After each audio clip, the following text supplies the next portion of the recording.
Get her out of my sight! Colonel Hargrove's voice cut through the operations center like a blade. He didn't look at Madison when he said it, didn't even turn around. Just pointed at the door the way you point at something that doesn't matter. 12 men were already moving through the dark toward a kill zone nobody believed existed. She had the proof in her hands. She had shown it to 3 people. 3 people had told her she was wrong. And now the colonel was done listening to a girl who sat behind a radio and thought that meant something. It meant everything. She just had to prove it before those 12 men stopped breathing. Before we go any further, if you've never been here before, please take a second and hit that subscribe button right now and drop a comment telling me what city you're watching from. I want to know how far this story has traveled. Now let's get into it because what happened next changed everything. The night Madison Cole first noticed something wrong, she almost didn't say anything. That was the part she would think about for the rest of her life. The moment where she almost stayed quiet, almost decided it wasn't worth the trouble, almost told herself that the officers knew better. She was 26 years old. She had been stationed at Joint Base Elmendorf-Richardson for 3 years. She had never been in combat. She had never fired a weapon in a real situation. She had never stood on a battlefield and made a decision that determined whether someone lived or died. What she had done for thousands of hours in a cold room that smelled like burnt coffee and recycled air was listen. She listened to frequencies most soldiers didn't even know existed. She listened to the static between transmissions, to the pauses, to the rhythms of communication that repeated across weeks and months until she understood them, the way a musician understands a song they've played 10,000 times. Madison Cole understood radio the way some people understand breathing, without thinking about it, without having to try. It was just part of her. But none of that mattered to Colonel Hargrove. To him, she was a specialist, a low-ranking communications tech with a headset and a chair. Replaceable, ignorable, forgettable. Forgettable. The kind of person whose warnings could be dismissed with a wave of a hand. So when Madison walked into the operations center at 11:47 p.m. on a Tuesday night in February, holding a printed frequency analysis in one hand and a cup of cold coffee in the other, she already knew how it was going to go. She knew before she opened her mouth. She said it anyway. Sir, she told the duty officer, a captain named Reeves, whose eyes were already glassy with the kind of boredom that sets in after too many quiet nights. I'm picking up something unusual on the secondary monitoring band. Multiple signal sources. The timing pattern is deliberate. Someone is coordinating movement. Captain Reeves looked at her the way people look at someone who has said something mildly inconvenient. Where? He asked. Black Ice Ridge, she said, along the northern approach, the same route that's where the team is heading, Reeves said, sitting up slightly. Are you telling me you're picking up enemy coordination on the same frequency band as our operation? I'm telling you I'm picking up something that doesn't belong there, Madison said carefully. The atmospheric noise pattern is too regular. Interference doesn't pulse like this. It's not random. Someone is transmitting on a frequency that is designed to blend into background noise. Reeves stared at her for a long moment. Then he leaned back in his chair. Specialist Cole, he said in the tone people use when they are about to explain something they think is very simple. The Arctic generates significant electromagnetic interference, especially during low-pressure systems. We have a weather front moving through. What you're probably hearing is, I know what Arctic interference sounds like, Madison said, and her voice came out steadier than she expected. I've been monitoring this frequency band for 3 years. I know what the noise sounds like in winter. I know what it sounds like during pressure drops. This is different. Reeves looked at her for one more second. Then he looked back at his screen. I'll make a note of it, he said. Thank you, specialist. Which was the military way of saying, go away. Madison stood there for exactly 4 seconds. She counted them.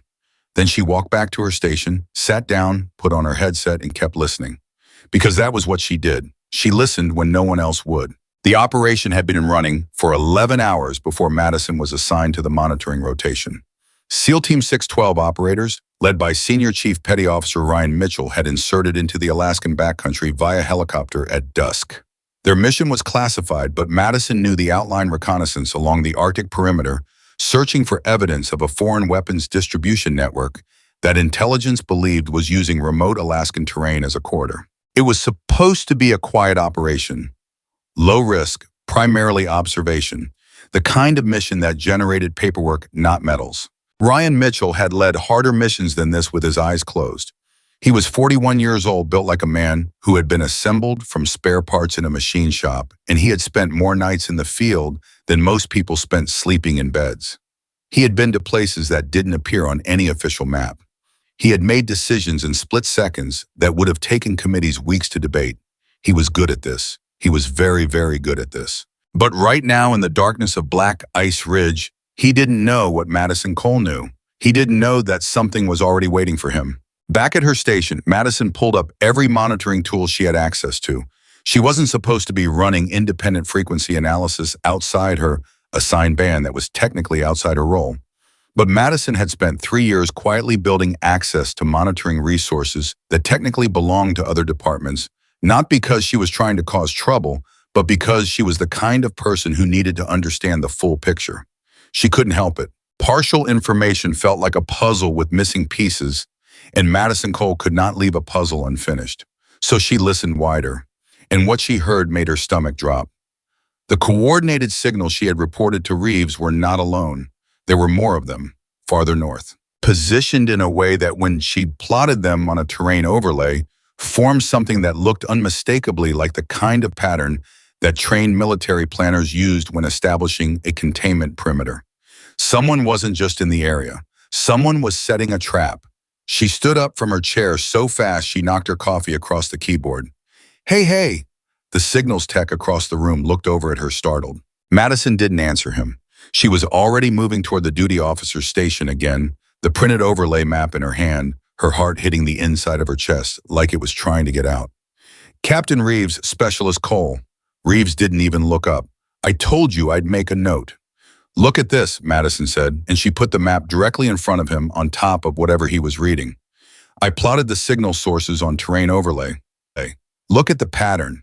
Reeves looked. His expression didn't change. "That could be anything," he said. "Equipment malfunction, multiple sources of interference generating a coincidental pattern. Specialist, I appreciate your diligence, but, sir." Madison put her hands flat on the desk, and she didn't care anymore how it looked or what he thought of her. "I have been monitoring Arctic communication bands for 3 years.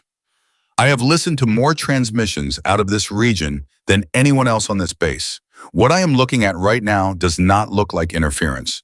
It looks like someone who knows exactly where our team is going and has positioned forces to intercept them." The room got quiet.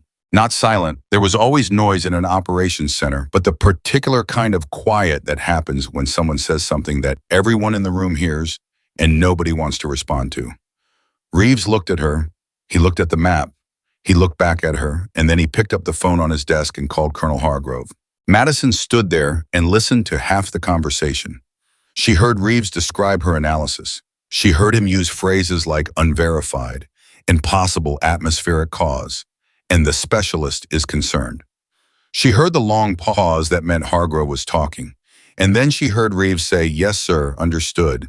He put the phone down. "Colonel Hargrove has reviewed the situation," Reeves said, and his voice had gone flat and official. "His assessment is that you are experiencing confirmation bias exacerbated by routine atmospheric conditions. He has directed that the mission continue as planned." Madison stared at him. "Confirmation bias," she repeated. "The tendency to interpret ambiguous data in ways that confirm." "I know what confirmation bias is," Madison said. "Then you understand the colonel's concern." Reeves looked at her steadily. "He also asked me to remind you that independent frequency analysis outside your assigned monitoring band is outside your authorized scope. He'd prefer you return to your station." Madison didn't move for a long moment. Somewhere, 12 men were walking through the dark towards something they couldn't see. She walked back to her station. She sat down, she put her headset back on, and she didn't stop listening. It was 1:14 a.m. when the third thing happened. The first thing had been the coordinated signals. The second had been the containment pattern. The third thing was something Madison had never encountered before in 3 years of monitoring: a ghost signal. It appeared on a frequency that was supposed to be completely dead, an old military band that hadn't been used operationally in over a decade, assigned to an observation station that official records indicated had been decommissioned and shuttered 7 years ago. The signal was faint, almost non-existent, the kind of thing that if you weren't actively looking for anomalies, your equipment would simply filter out as background noise. But Madison was looking, and she heard it. It lasted 4 seconds. 4 seconds of something that was undeniably, unmistakably intentional communication. Not a voice, not words, a pattern, a specific deliberate sequence of tones that Madison had seen referenced exactly once in a training document she had read during her first year at the base, a document about legacy communication protocols used by special operations units in the field before satellite encryption became standard. It was a ping, a contact request. Someone on the other end of that dead frequency was asking if anyone was listening. Madison's hands were shaking when she activated the response protocol. She told herself it was probably a malfunction. She told herself she was probably making a mistake. She activated the response anyway, and the ghost frequency came alive. "Monitoring station," said a voice, quiet, controlled, female. The voice of someone who had learned how to speak without giving anything away. "I need you to identify yourself and confirm your clearance level." Madison blinked. Her mouth was dry. "This is Specialist Madison Cole," she said, keeping her voice as level as she could. "Communications Monitoring Joint Base Elmendorf-Richardson. I'm not sure I have clearance for this frequency. I identified your signal as an anomaly." A pause. Short. Measured. "You identified a ghost signal on a dead band," the voice said. "That's not nothing. How long have you been monitoring?" 3 years, Madison said. Another pause, slightly longer. "Are you tracking the movement operation currently active in the Black Ice Corridor?" Madison's throat tightened. "SEAL Team 6, yes." "Do you have their current position?" Yes, I can pull it up." "Who am I speaking with?" "I'll explain that in a moment," the voice said. "Right now, I need you to pull up the position and tell me how far they are from grid reference." November 7-4. Madison pulled up the tactical display, hands moving automatically across her keyboard. She found the grid reference. She found the team's last reported position. The cold came on her like a wave. "They're 4 kilometers out," she said, "maybe 40 minutes at their current pace." "They have less time than that," the voice said. "There are 12 hostiles positioned at November 7-4, 6 more on the eastern approach. They have anti-armor capacity, and they are planning to let the team enter the kill zone completely before initiating. Nobody is getting out of that trap without help." Madison stared at her screen. "How do you know this?" she whispered. "Because I've been watching them set it for 6 hours, the voice said. "And because I'm the only other person in these mountains tonight." Madison pressed her back against her chair. Her mind was running through every protocol she knew, every procedure, every chain of command response, and all of it was telling her the same thing. She needed to get this to command, right now. She also knew with a certainty that sat in her chest like a stone exactly what command was going to say. "I've already tried to report this," Madison said. "Command dismissed my analysis. They told me it was atmospheric interference." The silence on the other end lasted 3 full seconds. "Of course they did," the voice said finally. There was no bitterness in it, just the flat exhaustion of someone who had heard this story before. "All right, Specialist, then here's where we are. I can potentially address the tactical situation from my current position, but I need support data. Specifically, I need accurate environmental readings, wind direction, air pressure, temperature gradient, and I need them precise enough to calculate a shot at approximately 1,400 meters. Madison's brain processed that sentence and then processed it again. 1,400 meters, she repeated. Yes. Through Arctic conditions. Yes. You're talking about a sniper shot. I am. I've never calculated fire support data, Madison said. I'm a communications specialist. I monitor frequencies. I'm not a... You understand atmospheric patterns better than any fire support coordinator on that base, the voice said. You just demonstrated that by identifying signals that their equipment missed. I don't need someone who has done this before. I need someone who understands what the air is doing right now in this exact place at this exact moment. Can you pull environmental telemetry? Madison looked at her screen. She could. She had access to 3 weather satellites, 2 ground-based monitoring stations, and the base's own atmospheric analysis system. She had used those systems 100 times to assess communication conditions. She had never used them to help someone shoot a rifle. Yes, she said, I can pull telemetry. Then here is what I need you to do, the voice said. And specialist, I need you to do it quietly. Because if command finds out this frequency is active, they're going to shut it down and we're going to lose the only chance those 12 men have tonight. Madison looked at the door to the operations center. She looked at Captain Reeves, who had gone back to staring at his screen. She looked at the tactical display where 12 blue dots were moving steadily toward a grid reference that now felt like the edge of a cliff. She pulled up her environmental telemetry panel. "Tell me what you need," she said. The voice on the other end of the ghost frequency said, "First, I need to know if you're willing to trust what you know, even when everyone around you says you're wrong." Madison looked at her screen for a long moment. She thought about 3 years of listening to frequencies in a cold room. She thought about the pattern she had recognized tonight, the one nobody else had seen. She thought about 12 men in the dark who didn't know what was waiting for them. She thought about Colonel Hargrove's voice on the phone flat and certain confirmation bias. "I'm already doing that," Madison said quietly. "So yeah, tell me what you need." And then the real work began. For the next 22 minutes, Madison Cole did something she had never trained for and never expected to do. She became the bridge between a woman she had never seen hiding somewhere on a frozen mountain and a mission that was moving toward catastrophe at 4 kilometers an hour. The voice on the ghost frequency called itself Shadow Raven. That was it. No name, no rank, no unit designation. Just Shadow Raven and the steady, precise stream of questions that came through Madison's headset one after another. Temperature, at altitude, wind shear between the valley floor and the ridgeline, barometric pressure trend, over the last 90 minutes, thermal differential between the target position and the shooter's estimated elevation. Madison pulled every number she could find. She cross-referenced 3 data sources. She recalculated when the numbers didn't align. She talked through the atmospheric modeling in real time, explaining what she was seeing in the data, and Shadow Raven listened without interrupting and asked clarifying questions that told Madison she was talking to someone who understood environmental physics at a level that took years to develop. At one point, Shadow Raven went quiet for almost 90 seconds. Madison waited, watching the blue dots on her screen. Still moving, still 4 kilometers out. Getting closer. "The temperature differential is going to create a wind shadow effect along the northern face," Shadow Raven said when she came back. "That changes the deflection calculation significantly. Can you give me the upper altitude wind reading from 48 hours ago and compare it to current issue?" "Give me 30 seconds, Madison said. She pulled the historical data. She ran the comparison. "Upper altitude wind was out of the northwest at 14 knots 2 days ago," she said. "Current reading is 9 knots shifted to north-northwest. The trend over the last 6 hours is toward decreasing velocity, which means it'll be quieter closer to the shot," Shadow Raven said quietly. "That's better. Okay, what's the ground temperature at November 7 to 4? -18 Celsius at last measurement," Madison said.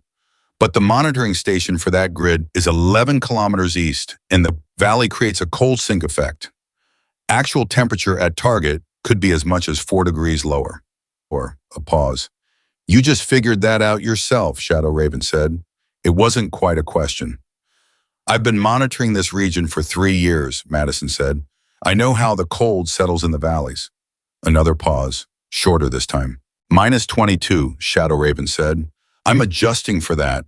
Give me the current barometric reading and the trend rate." Madison gave her the numbers. And somewhere on a mountain in the dark, a woman she had never met began making the kind of calculations that most people never needed to make. At 1:38 a.m., Madison noticed that Captain Reeves had stood up from his desk and was walking toward the back of the operations center, toward her station. She pulled off her headset with one hand and minimized the ghost frequency window with the other, keeping the monitoring display on her main screen. Her heart was slamming. Reeves stopped beside her chair and looked at her screens. "Still seeing your anomalous signals?" he asked. "Still monitoring the situation," Madison said carefully. Reeves looked at her main display, then at the second monitor, which was showing atmospheric telemetry. He frowned slightly. "Why do you have weather data up?" he asked. "Background atmospheric analysis," Madison said, "to cross-reference the signal patterns." Reeves stared at the telemetry screen for a moment. Madison didn't breathe. "Hargrove's going to ask for a shift report in about 20 minutes, Reeves said finally. "Make sure your log is current." "Yes, sir," Madison said. Reeves walked away. Madison let out a breath that she felt had been trapped somewhere behind her sternum for the last 30 seconds. She pulled the headset back on and unmuted the ghost frequency. I'm back, she said quietly. I heard him, Shadow Raven said. You're good. How did you, directional Mike, Shadow Raven said simply. What's your current wind reading? Madison gave her the number. And they kept working. At 1:52 a.m., the blue dots on Madison's tactical display crossed into the final approach quarter toward grid reference November 7-4. 3 kilometers, maybe 30 minutes. Madison had been watching the tactical picture the entire time she was running atmospheric data for Shadow Raven. And in those 38 minutes of data and calculation, she had also been quietly, carefully building a picture of what she believed was happening on that mountain. She had plotted the signal sources she'd originally identified. She had marked the timing of each transmission, noting when they pulsed and when they went quiet. The quiet periods corresponded exactly with the moments when the SEAL team's own communication came through on the monitoring feed. Whoever was down there was listening to SEAL Team 6, tracking them in real time, adjusting positions based on their movement. This was not opportunistic. This had been planned. Someone had known the route in advance. Madison stared at that realization for a long, sick moment. Then she said it out loud quietly into her headset. Shadow Raven, the timing of the hostile communications correlates directly with SEAL Team 6's own transmissions. They're using our comm pattern to track the team's movement, which means they either intercepted the operational plan or someone told them the route. A long silence. Then Shadow Raven said, how confident are you in that analysis? Very, Madison said. Another silence. When Shadow Raven spoke again, her voice was very quiet and very controlled in the way that Madison was starting to recognize as the other woman's version of grim. Then we have a leak, Shadow Raven said. And right now, that is a problem for another time. What is the team's current position? 2.8 kilometers from November 7-4, Madison said. 24 minutes at current pace. All right, Shadow Raven said. Here's what's going to happen.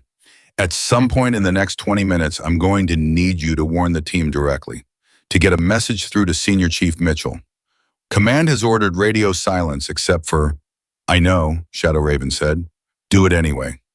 Madison looked at her screen. She looked at the blue dots moving through the dark. She thought about 12 men walking towards something they couldn't see. She thought about 3 years of listening to frequencies in a cold room, learning to hear what other people couldn't. She thought about Colonel Hargrove's voice confirmation bias. Okay, Madison said, and the clock kept moving. At 2:04 a.m. with the team 17 minutes from November 7-4, Shadow Raven said, I need the final numbers. Madison had them ready. She had been running the calculations for the last 12 minutes, building a model of the atmospheric corridor between Shadow Raven's estimated position and the target grid. She had accounted for the temperature differential, the wind-shadow effect, the barometric trend, the thermal inversion layer she had identified in the upper altitude data. She gave Shadow Raven the numbers, all of them, one by one, and she held her breath while Shadow Raven repeated them back to confirm. Then Shadow Raven said, okay, that was all. Just okay, like those 6 data points were enough, like whatever she was holding up on that mountain and pointing at a dark slope 1.5 kilometers away was already accounting for everything Madison had just told her. Like the math was done, and the only thing left was the moment itself. What happens now? Madison asked. Now you warn the team, Shadow Raven said. As soon as they acknowledge the warning, they stop moving. The moment they stop, that's my window. And if they don't stop, Madison asked. A beat of silence. Then I work with what I have, Shadow Raven said. Warn them, specialist. Madison reached for the direct communication channel, the one that would put her voice directly into the earpiece of Senior Chief Ryan Mitchell, the one that was supposed to be used only for command-authorized communication, the one she absolutely was not supposed to be using right now to deliver a warning that Colonel Hargrove had specifically declined to authorize. Her finger hovered over the transmit key. She thought about what happened to specialists who broke protocol. She thought about 12 men in the dark. She pressed the key. SEAL Team 6, she said, and her voice came out clear and steady in a way she hadn't expected. This is Specialist Cole Communications Monitoring Jaber. Stop your advance immediately. I say again, stop your advance. You are approaching a hostile containment position at grid November 7-4. 12 hostiles, confirm forward, 6 more on your eastern flank. Do not advance, acknowledge. The channel was silent for 3 agonizing seconds. Then Mitchell's voice came through. Low, clipped. The voice of a man who had been awake for many hours and who processed information very fast. Copy monitoring, source of this intelligence. I cannot disclose that right now, Madison said. Sir, you need to stop moving. Another 2 seconds. Team halt, Mitchell said. And then to Madison, we're stopped. What are we dealing with? 12 forward hostiles with anti-armor capacity, Madison said. Containment perimeter designed to let you enter completely before initiating. You were minutes from the kill zone. A pause, then Mitchell said something very quiet that Madison couldn't quite make out. She thought it might have been a curse word. What are our options? He asked. Madison looked at her screen. She looked at the atmospheric telemetry still open on her second monitor. She looked at the ghost frequency that was waiting still and silent for whatever came next. I need you to trust me, she said, and I need you to stay exactly where you are. On the mountain in the dark, Senior Chief Ryan Mitchell looked at his team, 11 men crouched in the frozen silence, weapons ready, waiting, and made the kind of decision that you could only make if you had learned across decades in missions and impossible moments when to trust the voice in your ear even when you couldn't see the face behind it. Copy, he said. We're holding. Madison pressed the headset tighter against her ear. She opened the ghost frequency. They're stopped, she said. Shadow Raven, they're stopped. It's your window. Silence. And then the sound that came through the frequency, not a shot, because Shadow Raven was far too far away for the sound to carry, but something else. A single exhale, slow, controlled. The sound of someone releasing everything that didn't matter and becoming very, very still. Madison stared at her tactical display.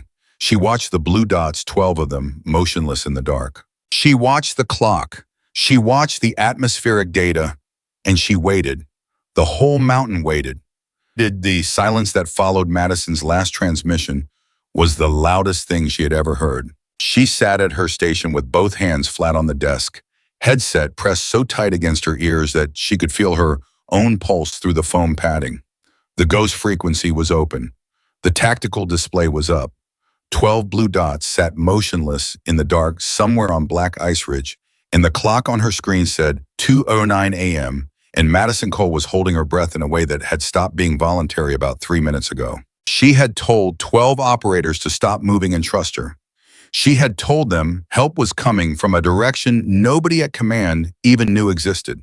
And now she was sitting in a fluorescent-lit operations center watching atmospheric data scroll across a secondary monitor, waiting to find out if the numbers she had given a ghost on a dead frequency were good enough to do what needed to be done. The seconds moved like something was dragging them backward.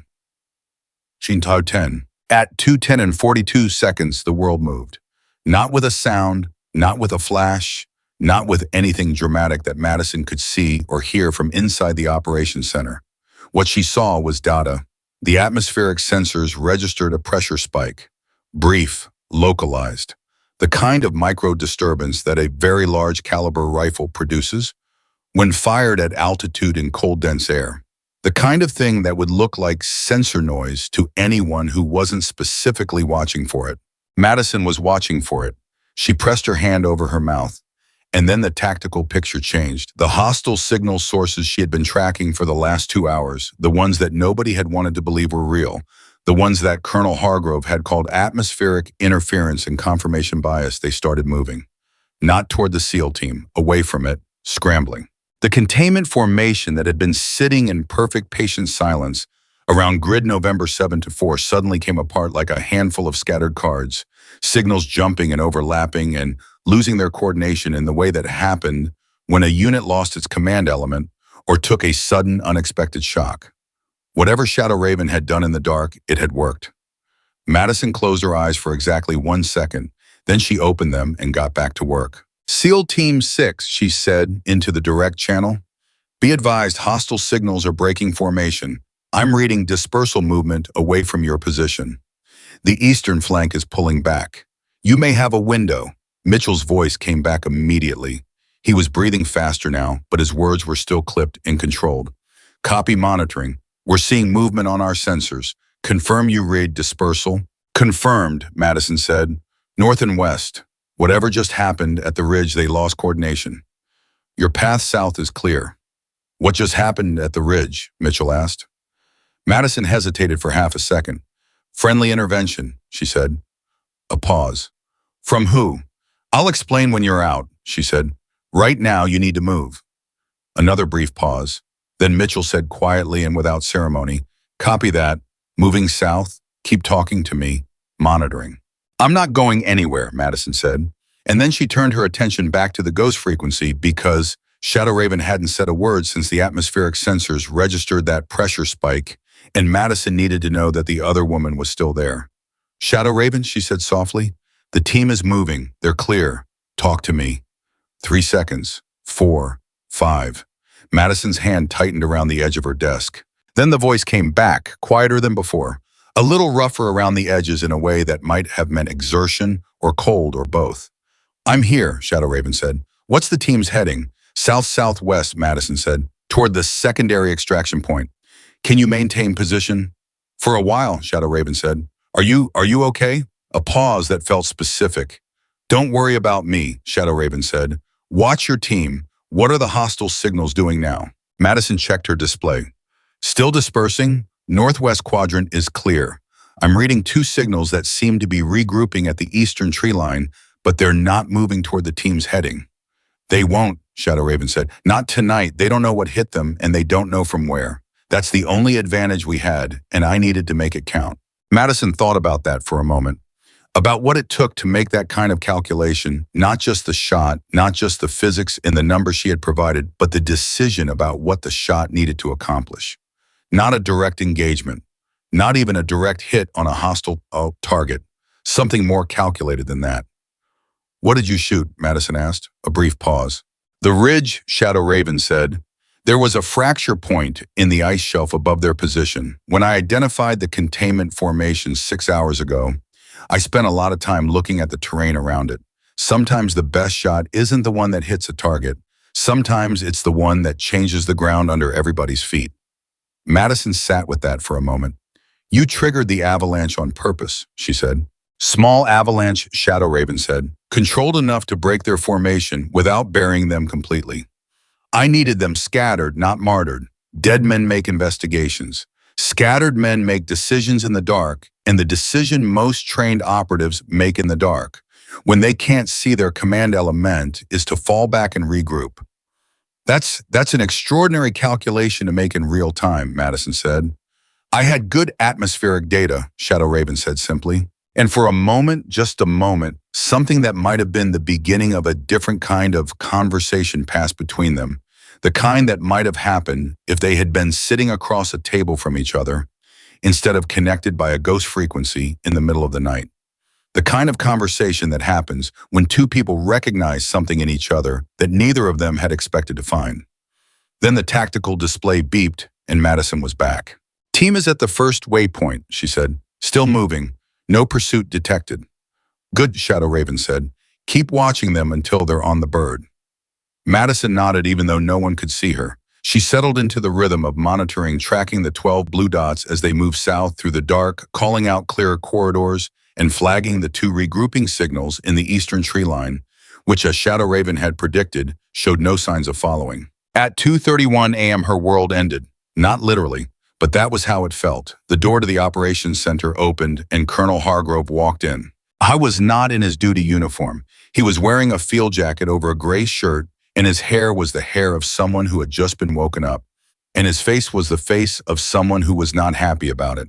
He was followed by Captain Reeves, who had clearly been the one to wake him, and by a second officer that Madison didn't recognize, older, carrying a tablet moving with a specific economy of motion that said, Intelligence Community, rather than Line Officer.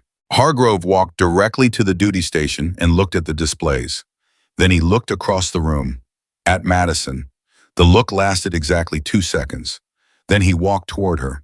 Madison did not take off her headset. She did not minimize her screens. She kept her eyes on her displays and her hands on the keyboard, and she kept tracking the 12 blue dots moving south through the dark. Hargrove stopped behind her chair. Specialist Cole, he said. His voice was very even, very controlled. The kind of control that comes just before something breaks. Would you like to explain to me what is happening on this frequency? He pointed at her main display, where the ghost frequency was open and active. Madison took a breath. I'm maintaining communication with a friendly asset who provided intelligence on hostile activity near the team's objective, she said. The asset identified a containment formation at grid November 7-4 and provided information that allowed me to warn the team before they entered the kill zone. Hargrove stared at the display for a moment. You contacted the team directly, he said. Yes, sir. Without authorization. Yes, sir. After I specifically declined to escalate your earlier report. Yes, sir. The words sat there in the air between them, flat and simple and completely unapologetic.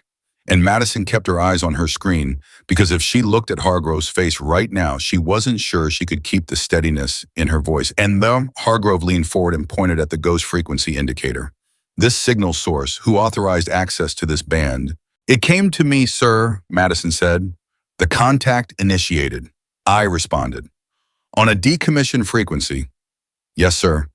From an asset who, according to our records, the intelligence officer with the tablet spoke for the first time, his voice dry and precise, does not exist. Madison turned slightly to look at him. He had the look of someone who spent a lot of time knowing things that other people didn't. The asset provided accurate intelligence that was confirmed by direct observation and tactical outcome. Madison said, 12 operators are currently moving safely toward extraction. Whatever the records say about that frequency, the intelligence was real. The intelligence officer looked at her for a long moment. Then he looked at Hargrove. Something passed between them that Madison couldn't read. Specialist Cole, Hargrove said. His voice had changed. Not softer exactly, but different. Careful in a new way. I need you to maintain that contact and do not close that frequency. Can you do that? Madison blinked. She had expected a great many things from this conversation. She had expected to be relieved of duty. She had expected formal reprimand. She had expected, at minimum, to be removed from her station and walked out of the operations center. She had not expected Colonel Hargrove to tell her to keep the channel open. Yes, sir, she said. I can do that. Hargrove straightened up and looked at the intelligence officer again. Get me a trace on that frequency, he said quietly. I want to know who is on the other end of that signal. Already working on it, the intelligence officer said. Madison's stomach dropped. She turned back to her screen and said nothing.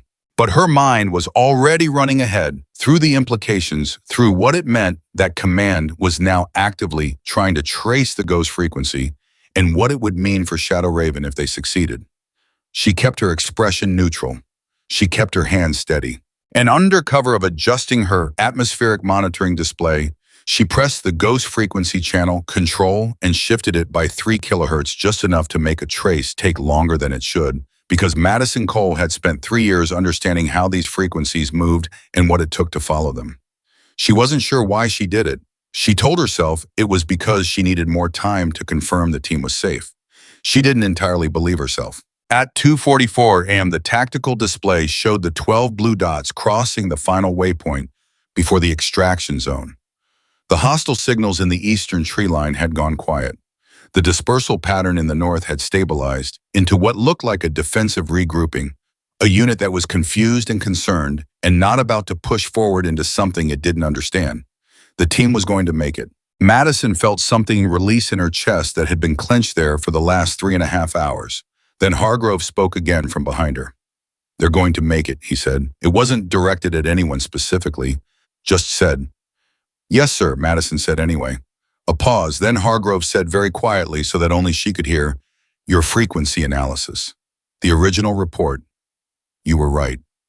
Madison sat very still. I know, she said. Another pause. That's why I'm not removing you from your station right now, Hargrove said. But when this is over, you and I are going to have a very long conversation about unauthorized protocol violations in chain of command. Yes, sir, Madison said. Hargrove walked away. Madison breathed. She opened the ghost frequency channel, now shifted 3 kilohertz from where the intelligence officer's trace was looking for it. Shadow Raven, she said quietly. You need to know that command is now in the operations center. They are aware of this frequency, and they are attempting to trace it. A pause. How long do I have? Shadow Raven asked. Madison looked at the intelligence officer across the room who was working at a secondary terminal. Maybe 20 minutes, she said. Probably less. The team will be at the extraction point in 12, Shadow Raven said. That's enough. And then what? Madison asked. Silence. Then you close this frequency and report that the contact was lost, Shadow Raven said. They're going to want to debrief me, Madison said. They're going to want to know everything you told me, who you are, where you are. You can tell them everything I told you, Shadow Raven said.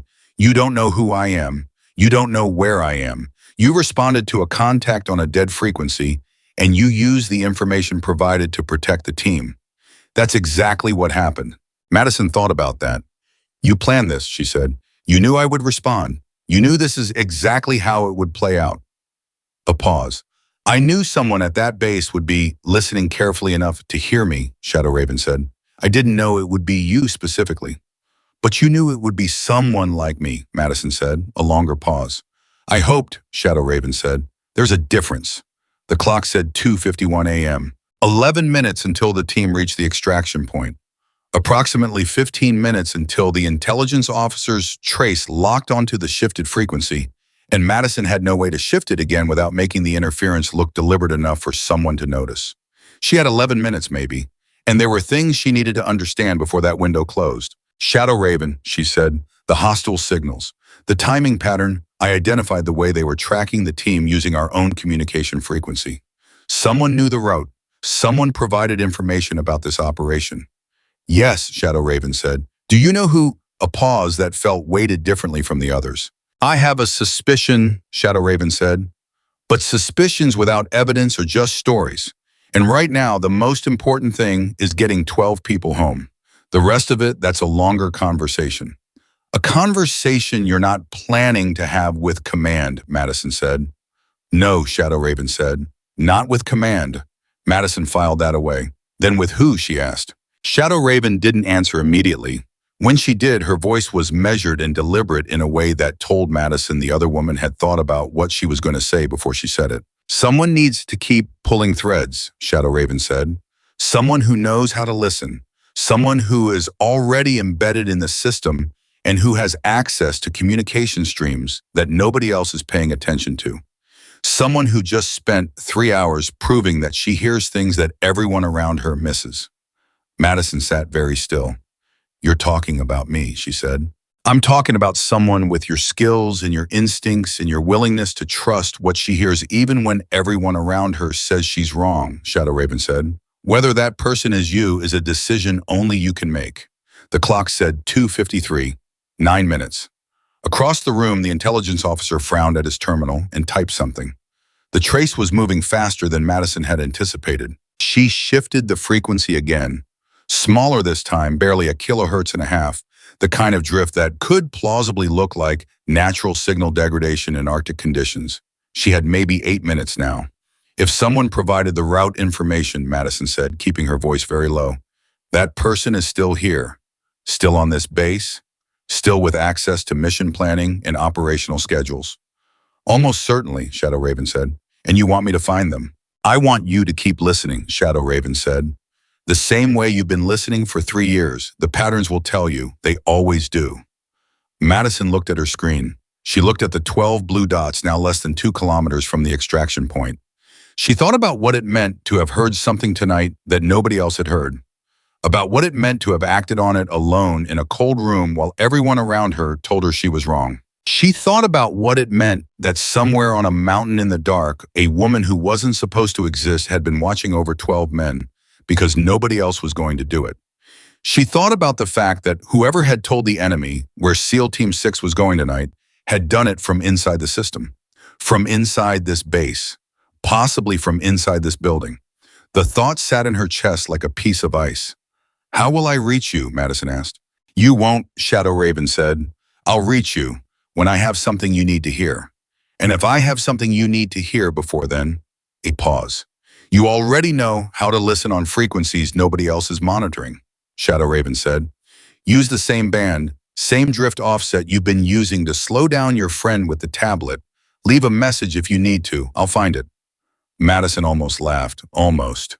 You've been watching me shift the frequency, she said. You're good at it, Shadow Raven said, and there was something in her voice that sounded very briefly like warmth. Better than you give yourself credit for. The clock said 2:57, 5 minutes. The intelligence officer pushed back from his terminal and walked toward Hargrove, who was standing near the duty station. They spoke quietly. Hargrove glanced at Madison. She kept her eyes on her display. "Shadow Raven," she said. "I have maybe 4 minutes before they lock this frequency." "The team will be at the extraction point in 3, Shadow Raven said. "And after that, Shadow Raven said, you do what you've been doing all night. You trust what you hear, and you don't let anyone tell you you're wrong when you know you're right." The blue dots reached the final marker. The tactical display registered the first helicopter contact at 2:59 a.m. Extraction was beginning. "They're there," Madison said. "Shadow Raven, the team is at the extraction point. They made it." A pause. When Shadow Raven spoke again, her voice was the quietest it had been all night. Not emotional, not in any way Madison could point to specifically. Just quiet. In the way that people get quiet when something that mattered is finally done. "Good," she said. "That was all. Just good." Hargrove appeared at Madison's shoulder. She felt him before she heard him. "Specialist Cole, he said. The trace has the frequency. We're 30 seconds from a lock." Madison looked at her display. She looked at the ghost frequency channel. She thought about what Shadow Raven had said. Close the frequency and report the contact was lost. She reached for the channel control. Then she stopped, because in the last 3 seconds, something had appeared on her atmospheric monitoring display. Not a weather pattern, not a telemetry reading, a signal. Brief. On the ghost frequency, not a voice this time, a sequence of tones, the same kind of deliberate patterns she had recognized hours ago as the legacy contact protocol. Not a contact request, something else. A code she had seen once in a training document buried at the bottom of a section she had almost skipped. It was a warning code, used historically by special operations units to indicate a compromised operation, specifically compromised from the inside. The trace locked at 3:00 a.m. exactly.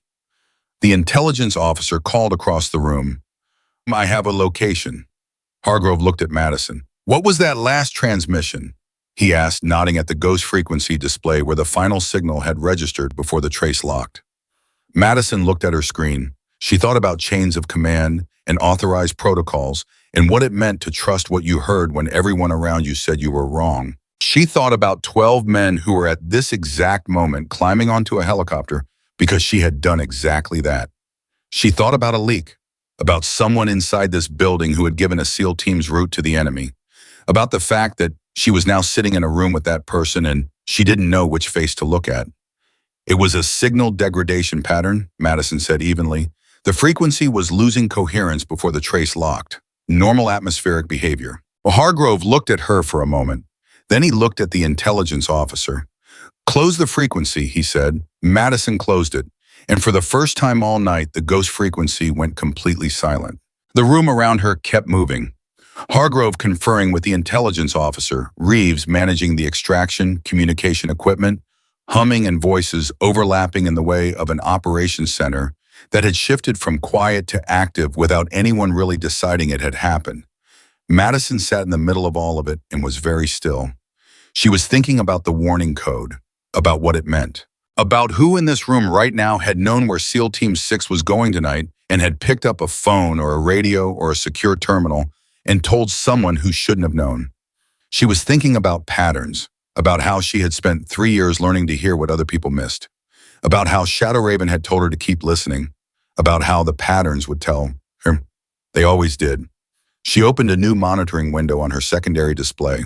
She set it to track internal communication, or metadata timestamps, frequency handshakes, terminal activity logs.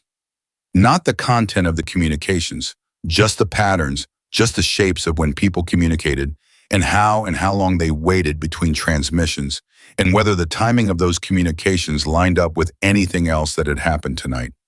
She had done this for external signals. She had never done it looking inward. She started at midnight, the beginning of the operation window, and she began to work backward through the data, looking for the thing that didn't belong, looking for the signal in the noise.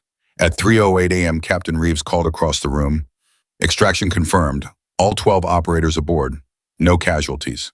The operations center exhaled in the way that rooms do when something terrible almost happened and then didn't. Madison did not exhale. "Well, I was looking at a communication timing pattern, in the internal logs that had appeared at 11:47 p.m., 19 minutes after the mission insertion, and approximately 40 minutes before the first hostile signal she had identified in the monitoring band. It was a short transmission, internal routing, encrypted, 11 seconds long, from a terminal in this building. She looked at the terminal identifier. She looked at which station in the operations center it corresponded to. She looked at it for a long time. Then she looked up. Across the room, the intelligence officer was packing his tablet into a case. He moved with the same economy of motion she had noticed when he walked in, deliberate, efficient, practiced. The motion of someone who was very good at not being noticed until they chose to be. He had arrived in the operations center 40 minutes after Hargrove. He had said he was already working on the frequency trace before Hargrove asked him to start it. He had arrived already working on something. He had arrived already knowing what he was looking for. Madison's heart was very steady in her chest, very even. The way her heart got when she was listening to something important and needed to catch every detail. She looked back at her screen. She looked at the terminal identifier again. She looked at the timestamp. 11:47 p.m., the same minute that Madison had first walked to Captain Reeves' station to report the anomalous signals. She had walked away from her station at 11:47 p.m., and a transmission had gone out 11 seconds later from a terminal that was not the duty station and not the communications monitoring bank. A terminal in the observation section, the section where visiting analysts and intelligence liaisons sat when they came through the base. Madison did not move.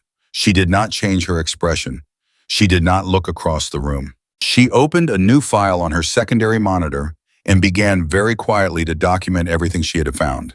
Timestamps, terminal identifiers, signal correlations, the 11-second transmission, its routing header, the external handshake signature that when she followed it through the system logs resolved to an encrypted endpoint that was not on any authorized base network she had access to.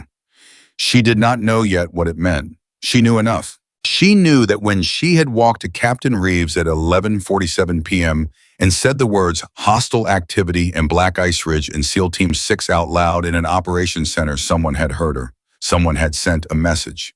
And 11 minutes later, the hostile signals had changed their pattern. Madison saved the file. She encrypted it under a personal key that had nothing to do with the base network. She moved it to a local storage partition that the base system didn't actively monitor. Then she opened her standard monitoring log and wrote a clean, simple shift report that said nothing about ghost frequencies, nothing about Shadow Raven, nothing about 11-second transmissions from unauthorized terminals, and nothing about intelligence officers who arrived already knowing what they were looking for. She wrote a shift report that said communication monitoring Arctic operations support extraction, confirm no significant anomalies. She submitted it. She put her headset down on her desk. She looked at her hands for a moment. They were completely. Outside, the temperature had dropped another 3 degrees. The wind was picking up along the northern ridge, the kind of night where things could disappear if you weren't watching them carefully. Madison Cole had been watching carefully. She was going to keep watching. Across the room, an intelligence officer picked up his bag and said something to Hargrove. Hargrove nodded. The intelligence officer turned toward the door. As he passed Madison's station, he paused, just for a second. He looked at her screen, the clean, empty monitoring display that showed nothing except standard frequency traffic. Then he looked at her. "Good work tonight, specialist," he said. His voice was professional and warm and completely ordinary. Madison looked at him. "Thank you, sir," she said. He nodded once and walked out. Madison waited until the door closed. Then she looked at her secondary monitor where the encrypted file was sitting in its hidden partition. She looked at the clock, 3:14 a.m. She thought about 12 men on a helicopter heading home. She thought about a woman on a mountain who had trusted her with a shot from 1,400 meters in the dark. She thought about patterns. She thought about what Shadow Raven had said. Someone needs to keep pulling threads. Madison Cole put her headset back on. She opened her monitoring display, and she kept listening. The encrypted file sat in its hidden partition for 6 days before Madison touched it again. 6 days of normal shifts, 6 days of routine monitoring, 6 days of sitting behind her headset in the cold operations center, doing exactly what she was supposed to do, logging exactly what she was supposed to log, and saying exactly as little as possible to the people around her. She had learned something important on the night of the black ice operation. She had learned that the most dangerous moment was not the moment when you discovered something. It was the moment right after when you had to decide what to do with it. She had spent 6 days deciding. On the seventh morning, she opened the file.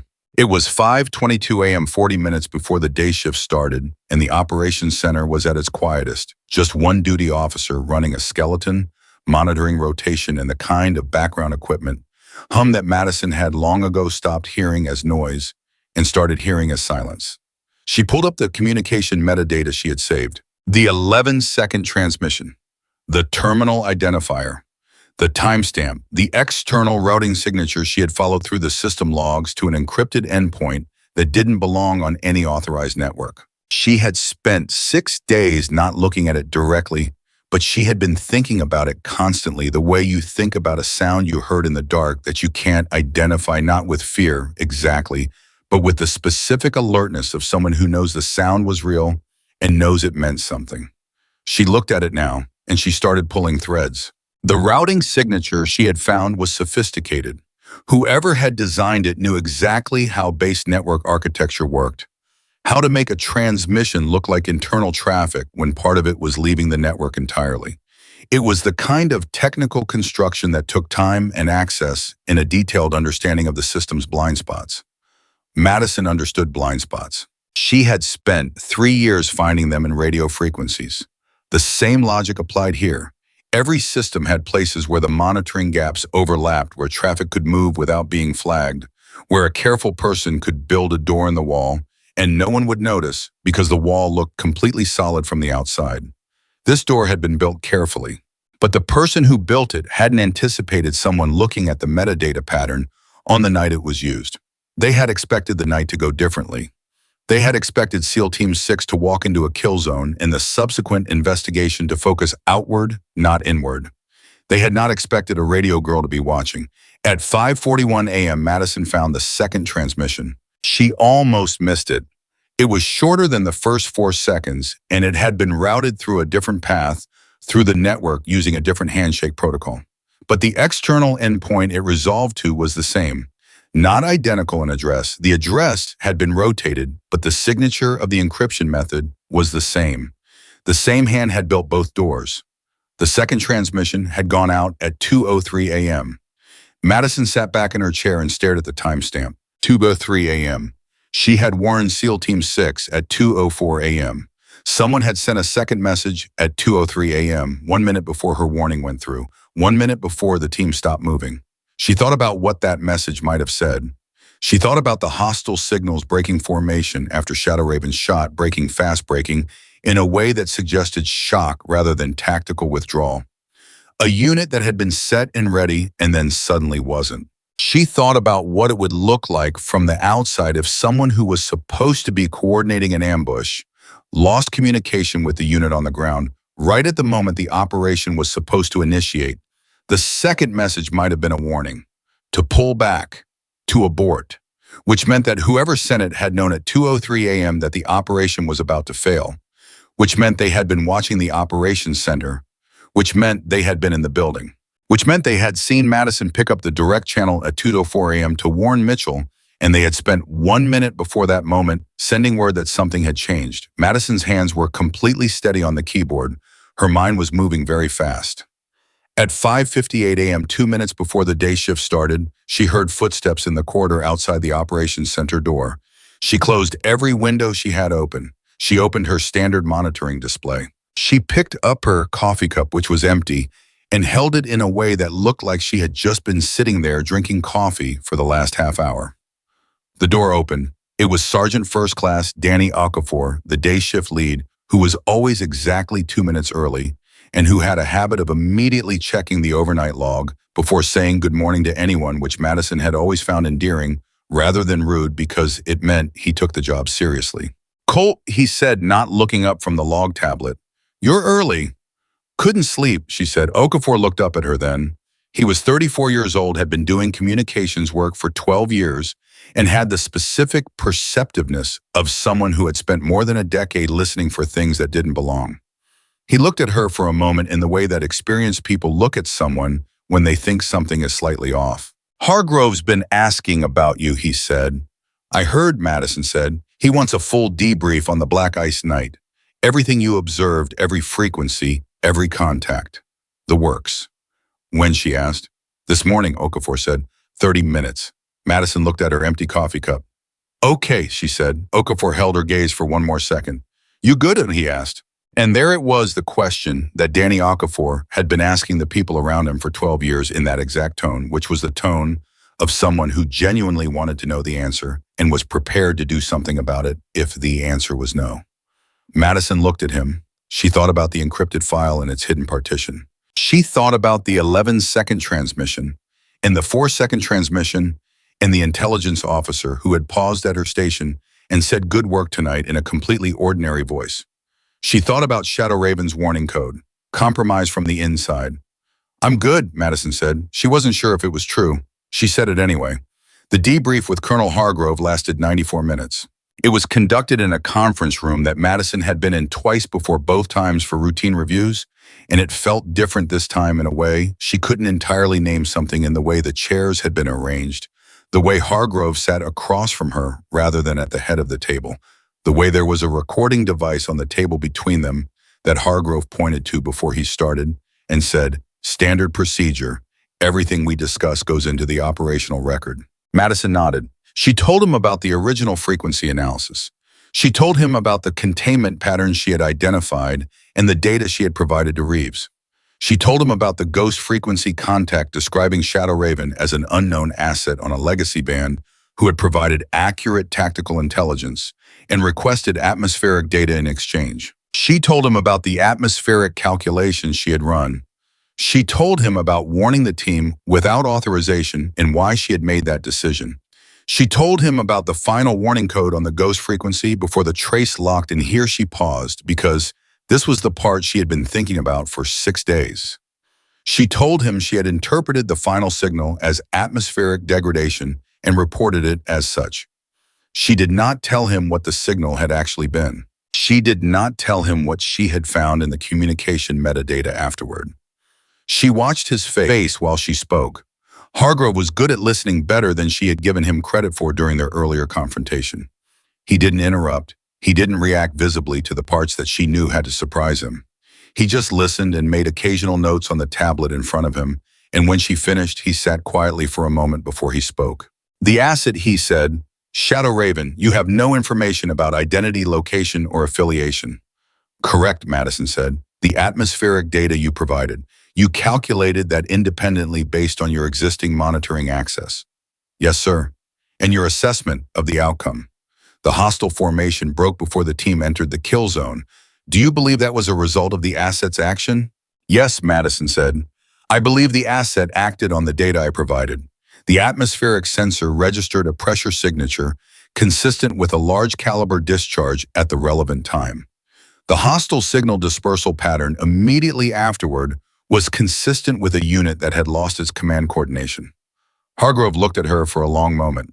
You understand, he said carefully, that what you've described involves an unknown individual of unknown affiliation, operating in a classified operational area and taking direct action on a mission that you have no authorized role in coordinating.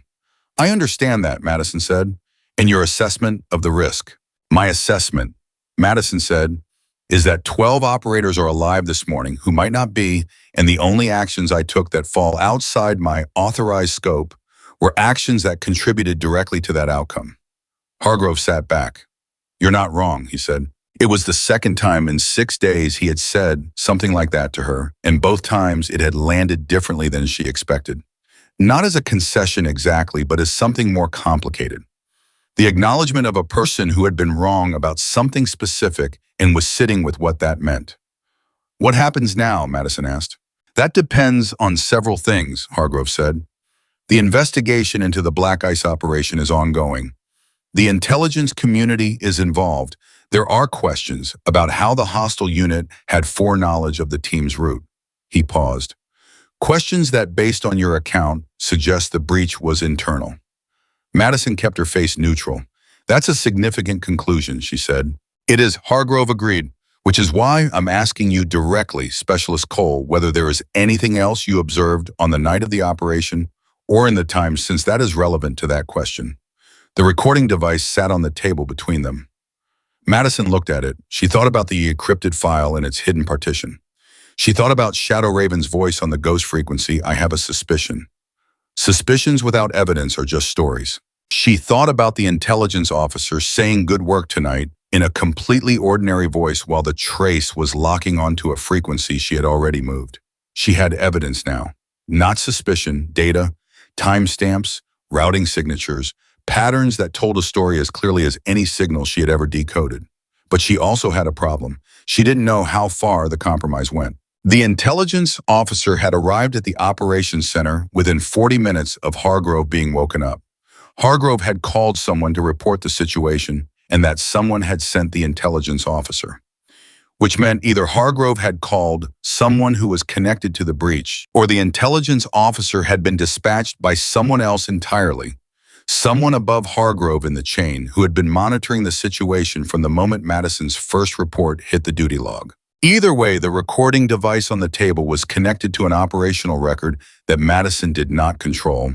If she disclosed what she had found here in this room on this record, she was handing the information to someone who might be connected to the very thing the information was about. She needed more time. She needed to know who she could trust. She thought about Shadow Raven choosing a dead frequency, using a system that nobody else was watching, building a communication channel in the negative space of what official systems monitored. She thought about what it meant to operate in the blind spots. "No," Madison said. "Nothing additional at this time." Hargrove held her gaze. "At this time," he repeated. "Yes, sir." A pause. "Specialist Cole," Hargrove said, and his voice had shifted again, quieter, more deliberate, the voice he used when he was saying something that mattered. "I want to be direct with you. The investigation that's coming is going to involve people with significantly more authority than I have. They're going to ask you the same questions I just asked. Some of them are going to ask those questions in rooms without recording devices, and some of them are going to tell you things about what your career will look like depending on how you answer." He stopped. "I can't tell you what to do with that, but I want you to know that what you did on the night of that operation, however it was done and whatever protocols were broken getting there, it was right. And there are people in this institution who know that." Madison looked at him. She thought she understood what he was trying to tell her. She wasn't entirely sure she trusted it. "Thank you, sir," she said. She left the conference room at 8:43 a.m. She was back at her monitoring station by 9:00 a.m., and at 9:14 a.m. the ghost frequency came alive. Not on her standard monitoring display. On the secondary atmospheric panel, where she had quietly rebuilt the same monitoring configuration she had been running on the night of the operation, the same frequency, offset the same legacy band, the same parameters that had let her hear Shadow Raven's initial ping through 600 other signals. It was shorter than the first contact, much shorter. Just the legacy tone pattern. A contact request followed by 4 seconds of clear signal and then silence. Madison checked the room. Okafor was across the operations center headset on running his own monitoring rotation. 3 other techs were at their stations focused on their own displays. She activated the response protocol. This time the response was not a voice, it was data. A compact encrypted file transmitted in a 6-second burst on the ghost frequency using a compression and encryption method that Madison recognized from the legacy protocol documentation she had studied after the night of the operation. She received it. She sat on it for 45 seconds, making sure no one was watching her secondary display. Then she decrypted it. It was a list of names, 7 names. She stared at the list for a long moment, reading each name carefully, and then she understood what she was looking at, and her breath went very quiet in her chest. The list was personnel, officers and civilians who had had access to the Black Ice operational plan before insertion. The 7 people who had been read into the mission details at the planning level, the people who could have known the exact route, the timing, the team composition, and the insertion point. Madison already knew one of the names on the list from her own research. But that wasn't the thing that stopped her breathing. The thing that stopped her breathing was the second to last name. A name that appeared in the operational record as a member of the mission planning cell, a name she recognized. Because the person it belonged to had been in the operations center on the night of the operation conducting what had been logged as a routine communications review and had left the building at 11:31 p.m., 16 minutes before Madison had walked to Captain Reeves's station for the first time. But the internal communication logs showed that the terminal registered to that person had remained active until 11:48 p.m., 1 minute after Madison had spoken the words hostile activity in Black Ice Ridge out loud, and the terminal had remained active after the person left the building. Someone had accessed that terminal remotely, or the person hadn't left when the log said they had. Madison looked at the name for a long time. Then she looked up. She looked at Okafor's back across the room. She looked at the closed door of the operations center. She looked at the recording device that was still sitting on the conference room table down the hall, logging an operational record that connected to a chain of authority that she now had serious and specific reasons to distrust. She closed the decrypted file. She did not save it in the same partition as the first one. She saved it somewhere else entirely. A system that had nothing to do with the base network, a personal storage device she had brought from home 6 years ago, and that technically wasn't authorized for use at her station, and that she had simply never stopped using because nobody had ever checked. Nobody ever checked the radio girl's desk. At 10:30 a.m., Okafor tapped her on the shoulder and told her she had a visitor at the front desk. Madison looked up. "Who?" she asked. "Didn't give a name," Okafor said. "Just said he was here to see you and that you'd know what it was about." Madison walked to the front desk. The man waiting for her was Senior Chief Petty Officer Ryan Mitchell. I was out of uniform civilian clothes jacket, the kind of deliberately unremarkable appearance that people who spent a lot of time not wanting to be noticed in public learned to cultivate. He was bigger than she had expected from his voice on the radio, and his eyes were the eyes of someone who had processed a very large number of difficult things over the course of his life and had developed a particular clarity as a result. He looked at her for a moment. Then he said, "You're younger than I thought you'd be." "You're quieter," Madison said. Something shifted in his expression. Not quite a smile, close to one. "Can we talk?" he asked. She signed him through, and they found a small conference room on the ground floor that was not currently occupied.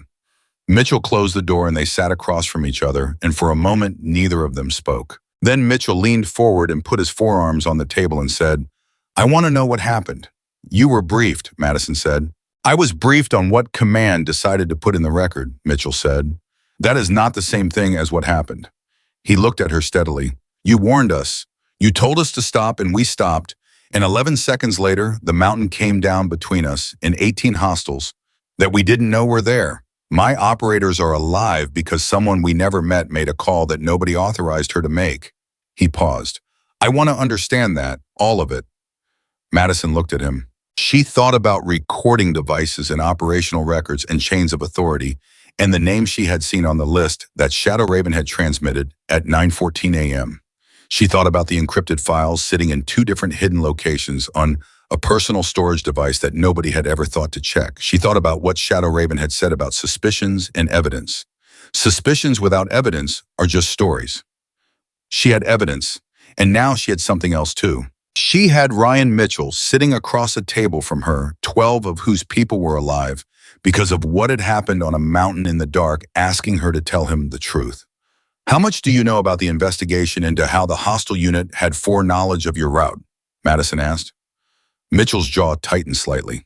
"Enough to know that nobody has given me a satisfactory answer," he said, "and enough to know that the investigation is being run by people whose involvement I'm not entirely comfortable with." "Why?" Madison asked. "Because some of the people running it were the same people who planned the mission," Mitchell said. Madison looked at him. "You already know there's a leak," she said. "I know my team walked into a prepared kill zone on a route that was supposed to be compartmented," Mitchell said. "That's not bad luck. That's information moving in a direction it shouldn't." He held her gaze.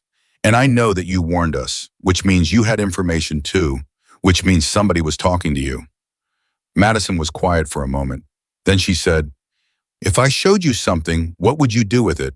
Mitchell looked at her without blinking. "I would take it to someone I trust completely," he said. "Someone outside the chain of command that planned this operation. Someone with the authority to act on it independently." "Who?" Madison asked. Mitchell said a name. Madison knew the name. It belonged to a specific office within a specific oversight structure that operated independently of the conventional command hierarchy, an office that had been created specifically to investigate internal compromise of special operations missions, an office that the people who planned the Black Ice operation would have no authority over. Madison looked at Mitchell for a long moment. She thought about 6 days of sitting on information she didn't know who to hand to. She thought about the name on the list. She thought about what Shadow Raven had said the most important thing is getting 12 people home. The rest of it, that's a longer conversation. This was the longer conversation. I need 24 hours, Madison said. Why, Mitchell asked. Because I need to be sure what I have is complete before I give it to anyone, she said. Because partial information handed to the right people at the wrong moment gives the wrong people time to move. Mitchell looked at her for a long moment. You've been thinking about this for a while, he said. 6 days, she said. He nodded once. 24 hours, he said. Then I'm coming back. He stood up.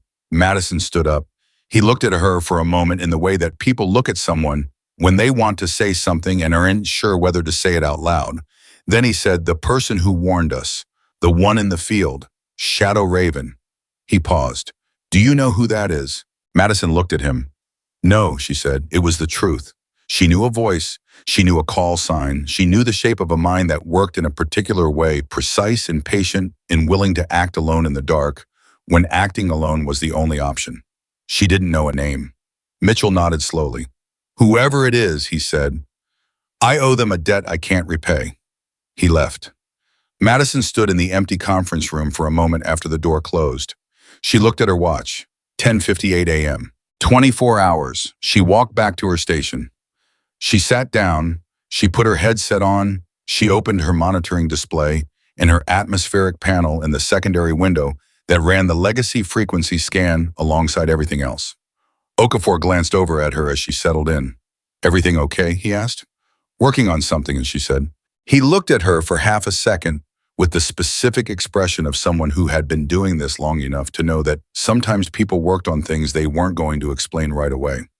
Okay, he said, and went back to his display. Madison looked at her screens. She thought about 24 hours and what she needed to build inside them. Not just the data, she had the timestamps, the routing signatures, the terminal identifier, the name on the list, but the structure that made it impossible to dismiss. The kind of documentation that told a complete story even if the person reading it had never heard any of it before. The kind of record that didn't require trust because it was built from facts that could be independently verified. The kind of thing that wasn't a suspicion. The kind of thing that was evidence. She cracked her knuckles. She started to build it. And somewhere in the monitoring feed underneath the routine traffic, underneath the atmospheric interference, underneath the frequencies that everyone was watching, a ghost signal pulsed once very briefly on a dead band, like something breathing in the dark, like something that was still watching. Madison heard it. She didn't respond. She kept building. Madison worked through the night, not because anyone asked her to, not because she had orders. She stayed at her station past the end of her shift, told Okafor she was running a voluntary monitoring extension on the Arctic frequency band, which was technically something specialists could request, and Okafor had looked at her for exactly 2 seconds before nodding and marking it in the log without asking anything further. That was the thing about Danny Okafor. He understood when someone needed space to work without explaining themselves. She had 24 hours. Mitchell had said he was coming back. She built the evidence package the way she built everything methodically, layer by layer, starting with the pieces she was most certain about and working outward toward the connections that required more interpretation. The 11-second transmission at 11:47 p.m., clean data, terminal identifier, timestamp, routing signature, external handshake. That was the foundation. The 4-second transmission at 2:03 a.m., same encryption architecture, different routing path, same external endpoint signature. That was the second beam. The terminal activity log showing the registered user had signed out of the building at 11:31 p.m., while the terminal remained active until 11:48 p.m. That was the crack in the wall. She documented the correlation between the hostile signal timing changes and the 2 outgoing transmissions. She documented the way the containment formation had held its pattern perfectly until 2:03 a.m. and then fractured, Not because Shadow Raven had fired yet, but because the person coordinating the operation on the inside had sent a warning that something was wrong. They had tried to abort, 11 seconds too late. She built cross-references. She built timelines. She built a chronological structure that walked from the moment the Black Ice operational plan was finalized 17 days before the mission, through every point where the information could have moved, and she showed at each point what the communication log said and what the personnel record said and where those two things didn't match. By 200 a.m., she had something that wasn't a suspicion anymore. By 3:30 a.m., she had something that was airtight. By 4:15 a.m., she was staring at the complete package and feeling the specific, heavy quiet of someone who had just finished building something they couldn't take back. She saved it. 3 copies, 3 different locations, her personal device, an encrypted external partition, and a third place she would not document anywhere because the third place was the one she would use if the first 2 were somehow compromised. She thought about that possibility for a long moment. The possibility that someone would come for the evidence before she could hand it to Mitchell. The possibility that whoever had sent those transmissions was already aware that the investigation was tightening, that the intelligence officers failed trace the debrief with Hargrove Mitchell's visit that morning, had all registered somewhere and were being interpreted correctly by someone who was paying very close attention. The possibility that she had 24 hours, not because Mitchell had agreed to wait, but because 24 hours was all she was going to get. She looked at the clock, 4:17 a.m. She opened the ghost frequency monitor. She wasn't sure what she was looking for. Shadow Raven had said she would reach out when she had something. The 9:14 a.m. transmission earlier that day had been the list of names, and that had already told Madison more than she had expected to receive. She didn't anticipate another contact so soon, but she sat with the frequency open anyway, because sitting with an open frequency was how she thought, and right now she needed to think. At 4:31 a.m., the frequency moved. Not a contact request this time. Something different. A single sustained tone held for 3 seconds, then cut. Madison sat forward. The tone was not part of the legacy protocol documentation she had studied. It wasn't a code she recognized from her training. It was something else, something that felt instinctive rather than procedural, the kind of signal that someone improvised when they needed to communicate urgency without using words. She responded with a matching tone, 3 seconds of silence. Then Shadow Raven's voice came through, and it was not the controlled, measured voice that Madison had heard on the night of the operation. It was still steady. Shadow Raven seemed constitutionally incapable of losing her steadiness entirely, but there was something compressed in it, something tighter than before, the voice of someone who was managing a situation that had become less predictable than planned. Monitoring it, she said, "I need you to listen very carefully, and I need you to trust me completely because I don't have time to explain everything." Madison said, "I'm listening." "The list I sent you this morning," Shadow Raven said, "the second name from the bottom." "I know the name," Madison said. "That person is not the primary," Shadow Raven said. "That person is a relay. The primary is someone who doesn't appear on that list because they were never officially read into the Black Ice plan." Madison stopped breathing for a second, then how she started. "They didn't need to be read in," Shadow Raven said. "They had access to the planning cell's internal communications through a back channel that predates this operation by 2 years. What you found in the metadata, the routing signatures, if you follow them past the endpoint, you trace there's another layer. The endpoint you found is not the destination.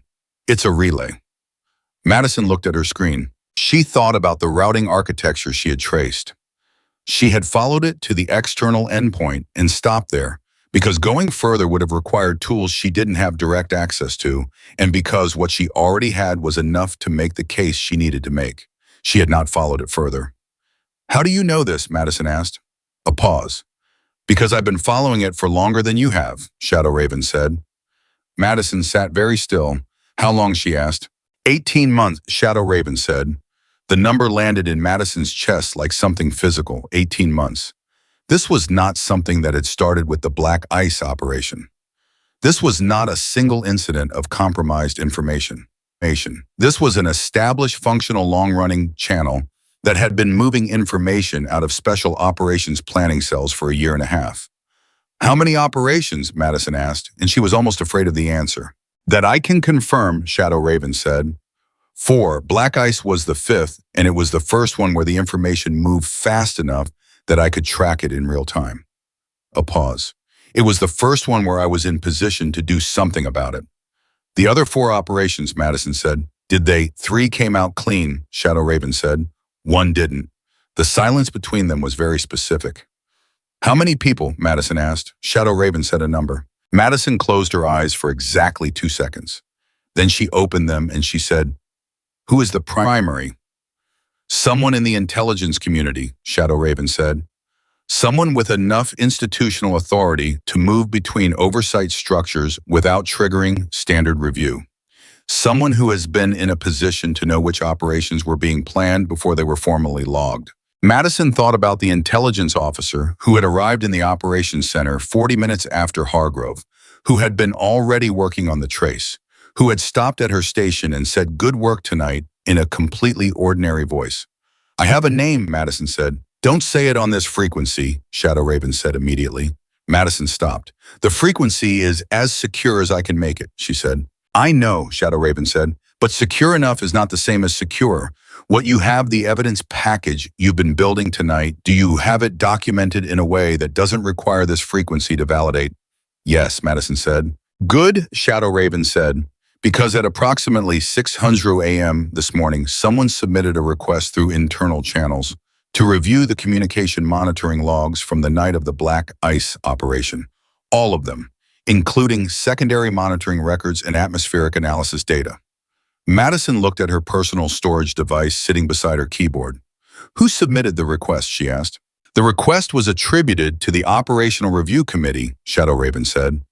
"But the submission terminal was the same one," Madison said. "Yes," Shadow Raven said. Madison looked at the clock, 4:44 a.m. The operations center would start filling up in roughly 3 hours.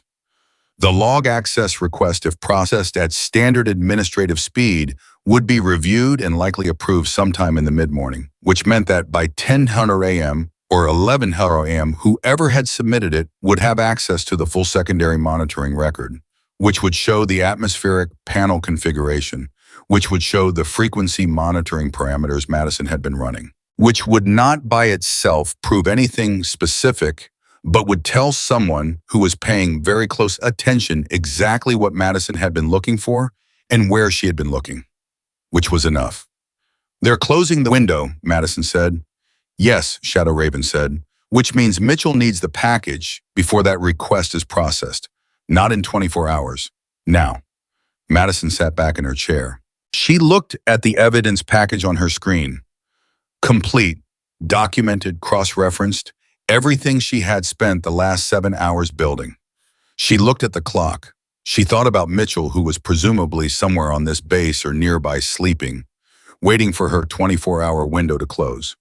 "I don't have a direct line to him," Madison said. "You have a phone," Shadow Raven said. "His number." "He left it," Shadow Raven said. "Check your desk drawer."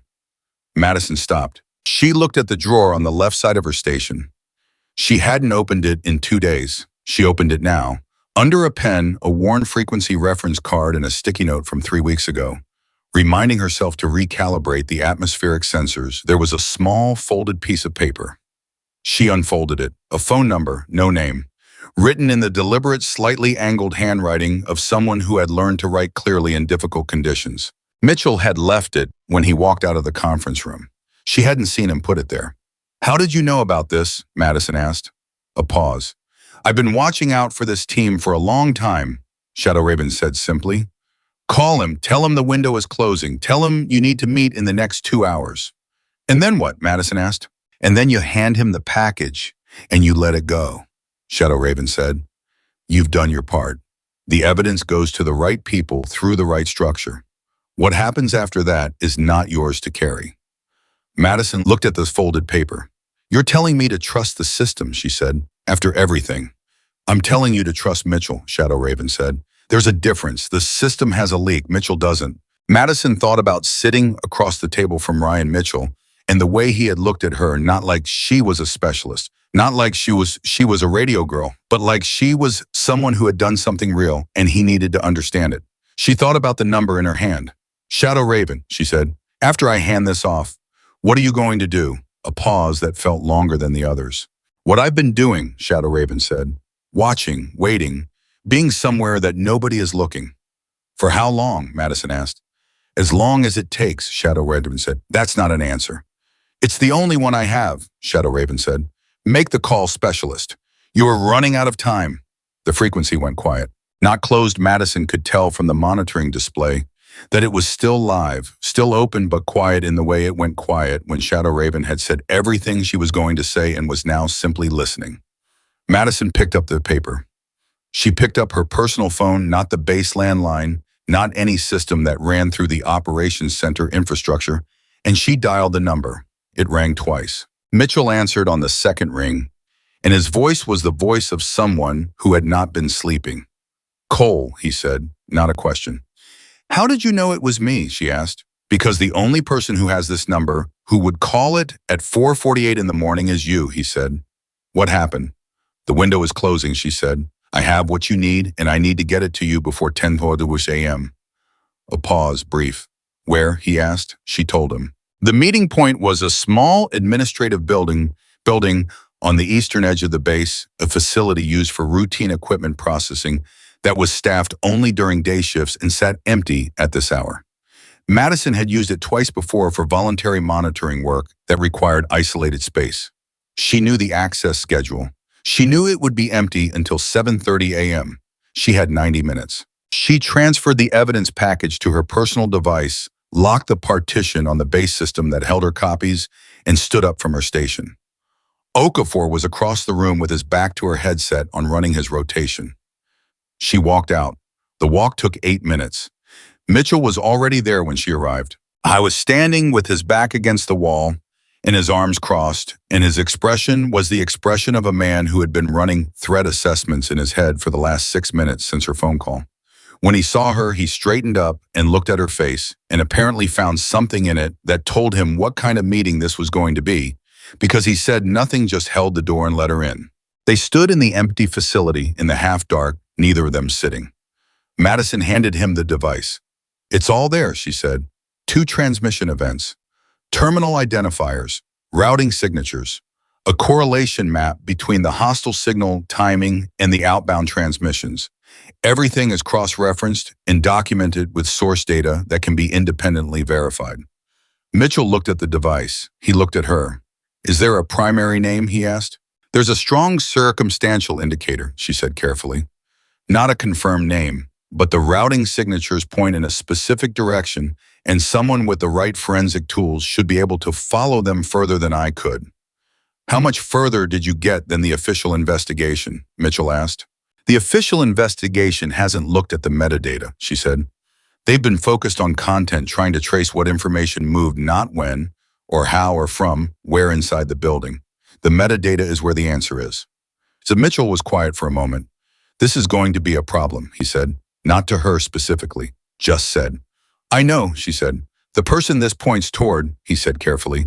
Do you have reason to believe they are aware that you have this? Madison thought about the log access request submitted through the internal channel at some point in the last few hours. The request to review secondary monitoring records. Yes, she said. That's why we're having this meeting at 4:58 in the morning instead of this afternoon. Mitchell looked at her. Are you safe? He asked. The question was direct and without drama. The way Mitchell seemed to ask all the questions that mattered, not trying to alarm her, not minimizing it, just needing to know the answer so he could make the right decision about what happened next. Madison thought about it honestly. For now, she said, the value of acting against me decreases significantly once you have this package. The evidence exists whether I can testify to it or not. That's a calculated answer, Mitchell said. I'm a calculated person, she said. Something shifted in his expression, the same thing that had shifted when she'd said, you're quieter than I expected. Not quite a smile, but the precursor to one. What you've built here, he said, looking at the device. This is serious work. This isn't communications monitoring. This is counterintelligence. It's pattern recognition, Madison said. It's what I do. Mitchell looked at her for a long moment. The office I mentioned yesterday, he said, the independent oversight structure. I'm going to need to brief them in person, and I'm going to need to bring them this package before the access request gets processed. How fast can you move? She asked. I can be in front of the right people by 8 a.m., he said. That was 2 hours. The access request would likely process between 10 and 11 a.m. It was tight. It was enough. One more thing, Madison said. The list that came through on the ghost frequency, the 7 names, the second to last name is a relay point, not the primary. Whoever is running the independent review needs to know that before they start pulling on threads, because if they pull the relay first, the primary burns the whole channel and disappears. Mitchell looked at her sharply. You got that from Shadow Raven, he said. Yes, she said. When an hour ago, she said. Mitchell was quiet. They're still in contact with you, he said. When they have something I need to know, she said. He absorbed that. Is Shadow Raven going to surface, he asked. Voluntarily, because the people I'm talking to this morning are going to want to debrief that asset.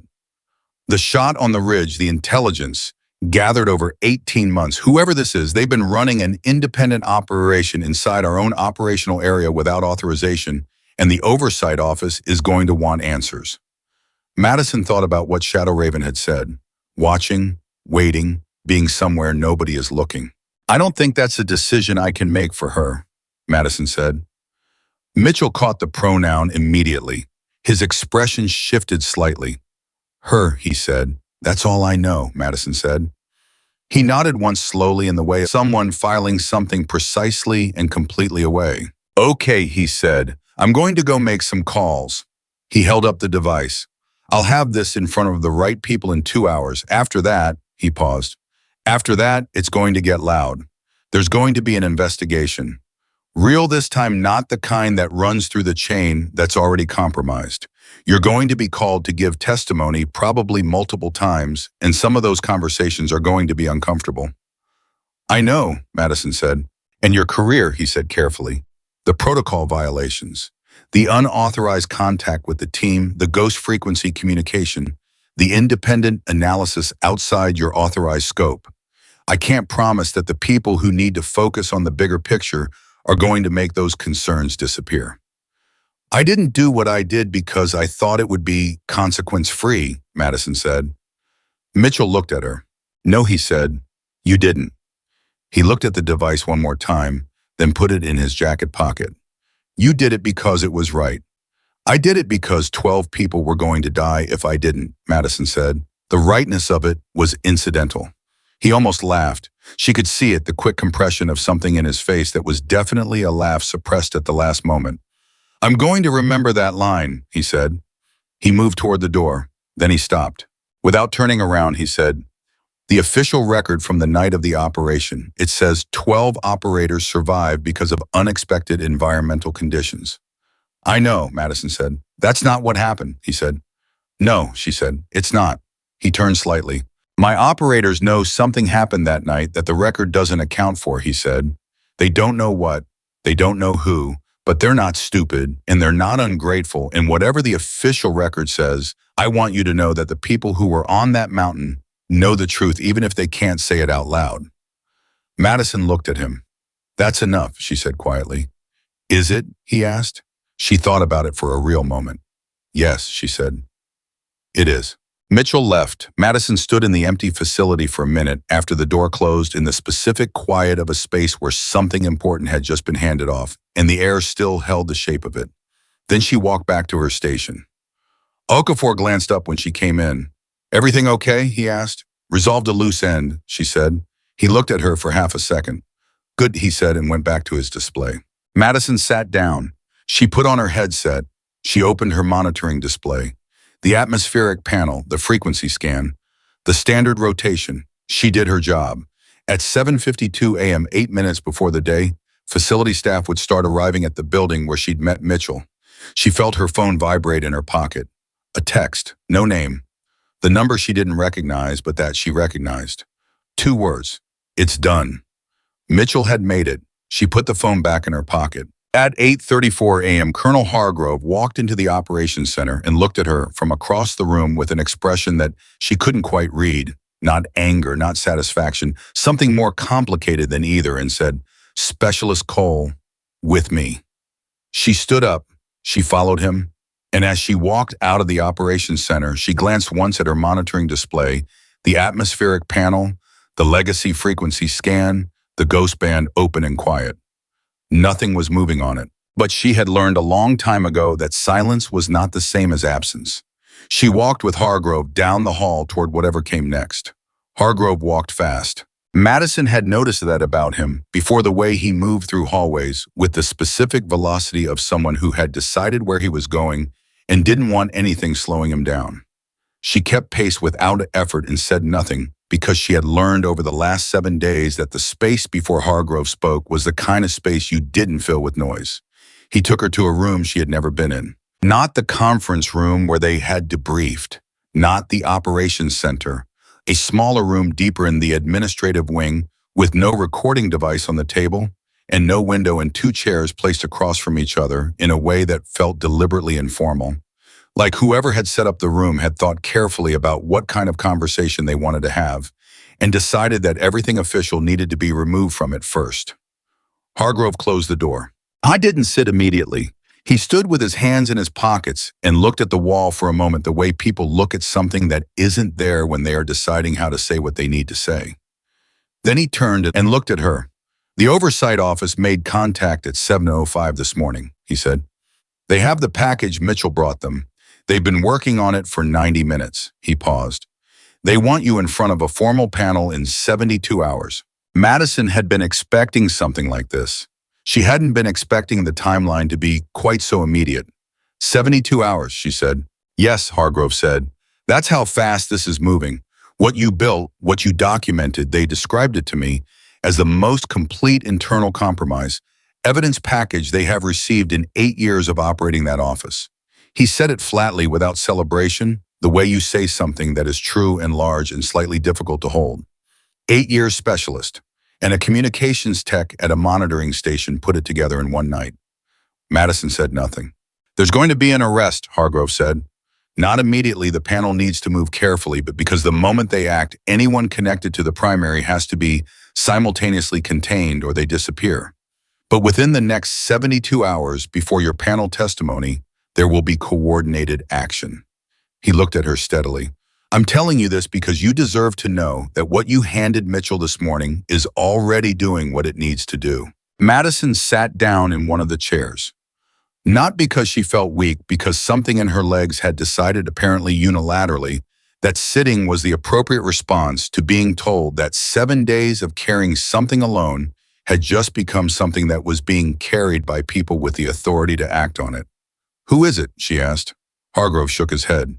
That I cannot tell you, he said, not because I don't trust you with it, because the panel needs your testimony to be clean, your own conclusions from your own evidence, without confirmation from me that could be characterized as coaching. Madison nodded. She understood that. She thought she already knew the answer anyway. The protocol violations, she said, the unauthorized communications, contacting the team without authorization, operating on the ghost frequency, the independent analysis outside my scope. Yes, Hargrove said. What happens to those? Hargrove sat down in the other chair. He leaned forward with his forearms on his knees, which was a posture that made him look less like a colonel and more like a person who was working through something complicated. Officially, he said, those are still violations. The oversight office can recommend mitigation based on outcome and intent, but they cannot erase the record. What you did was outside your authorized scope. That doesn't change because the outcome was right. Madison held his gaze. But, she said, but Hargrove said, there is also a parallel process.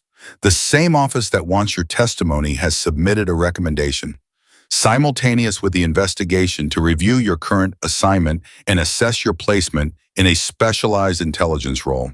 He paused, effective immediately upon conclusion of the panel process. Madison sat with that for a moment. They want to move me, she said.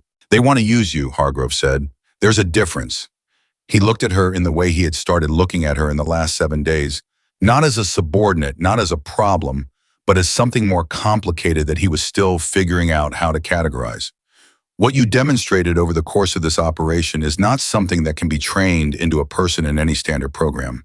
The ability to hear patterns that don't belong, to build an evidentiary structure from metadata that experienced analysts missed, to make judgment calls in real time without support or authorization, and have those calls be right.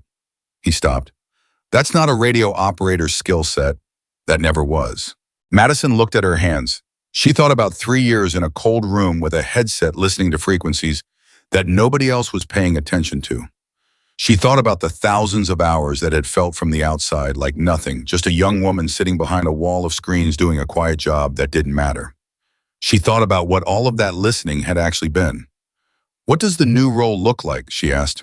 "I don't know the details," Hargrove said. "What I know is that the office that contacted me this morning does not reach out to junior enlisted specialists for routine matters. Whatever they're building around your skills, it's not routine." A knock at the door. Hargrove straightened up. "Come in," he said. The door opened. Madison turned. It was not someone she recognized. A woman mid-40s, civilian clothes, carrying a tablet and wearing the specific expression of someone who processed a very large amount of important information on a daily basis and had calibrated their face accordingly, present, attentive, not giving anything away. She looked at Madison. "Specialist Cole," she said. "I'm sorry to interrupt. I was told I could find you here." She glanced at Hargrove. "Colonel, I won't take much of her time." Hargrove looked at the woman for a moment. Then he stood up. "I'll give you the room," he said. He left without further comment, which told Madison that whoever this woman was, she outranked the conversation Hargrove had been having. The woman sat in the chair Hargrove had vacated. She set her tablet on her knee but didn't look at it. "My name is irrelevant for this conversation," she said. "What's relevant is that I'm part of the office that received Mitchell's package this morning. I wanted to speak with you before the formal panel process begins." "Okay," Madison said. "The evidence you constructed," the woman said, "the routing signature analysis in particular. Walk me through how you identified the relay architecture." Madison walked her through it. The external endpoint that didn't resolve to an authorized network. The encryption signature that appeared identical across 2 transmissions that used different routing paths. The logical conclusion that the same hand had built both, and that the endpoint she had found was not a destination, but a forwarding point. The woman listened without interrupting. When Madison finished, the woman said, "How long did that analysis take you?" "About 40 minutes, Madison said. The woman was quiet for a moment. "Our forensic team has been working on the same routing architecture for 3 hours, she said. "They're still 2 steps behind where you got in 40 minutes. She looked at Madison steadily. "So I want to ask you directly, is there anything in your process that you did not document? Anything intuitive that happened before the formal analysis? A moment where you knew something before you could prove it?" Madison thought about that honestly. "Yes," she said. "Tell me," the woman said. "The intelligence officer," Madison said, "when he walked in that night, he said he was already working on the frequency trace before Hargrove asked him to start it. I noted that at the time, but I didn't know what to do with it. It wasn't evidence. It was a feeling." "A feeling based on what?" the woman asked. "Based on the fact that trace work on a ghost frequency requires specific setup that takes time," Madison said. "You can't start it in a car on the way to the building. You have to have the architecture already prepared, which means he wasn't responding to Hargrove's call. He was already moving before Hargrove made the call." She paused. "Which means someone told him about the ghost frequency before Hargrove knew it existed." The woman looked at her for a long moment. "That observation," she said carefully, "is going to be central to the panel's case. The formal forensic evidence supports it, but the interpretive logic, the reason the evidence means what it means, that came from you in real time before anyone else was looking at it." Madison said nothing. "You protected that frequency," the woman said. "It wasn't a question." "I shifted it," Madison said, "to slow the trace." "You slowed it by 19 minutes, the woman said. 19 minutes during which a conversation occurred on that frequency that we would not otherwise have." She looked at her tablet briefly, then back at Madison.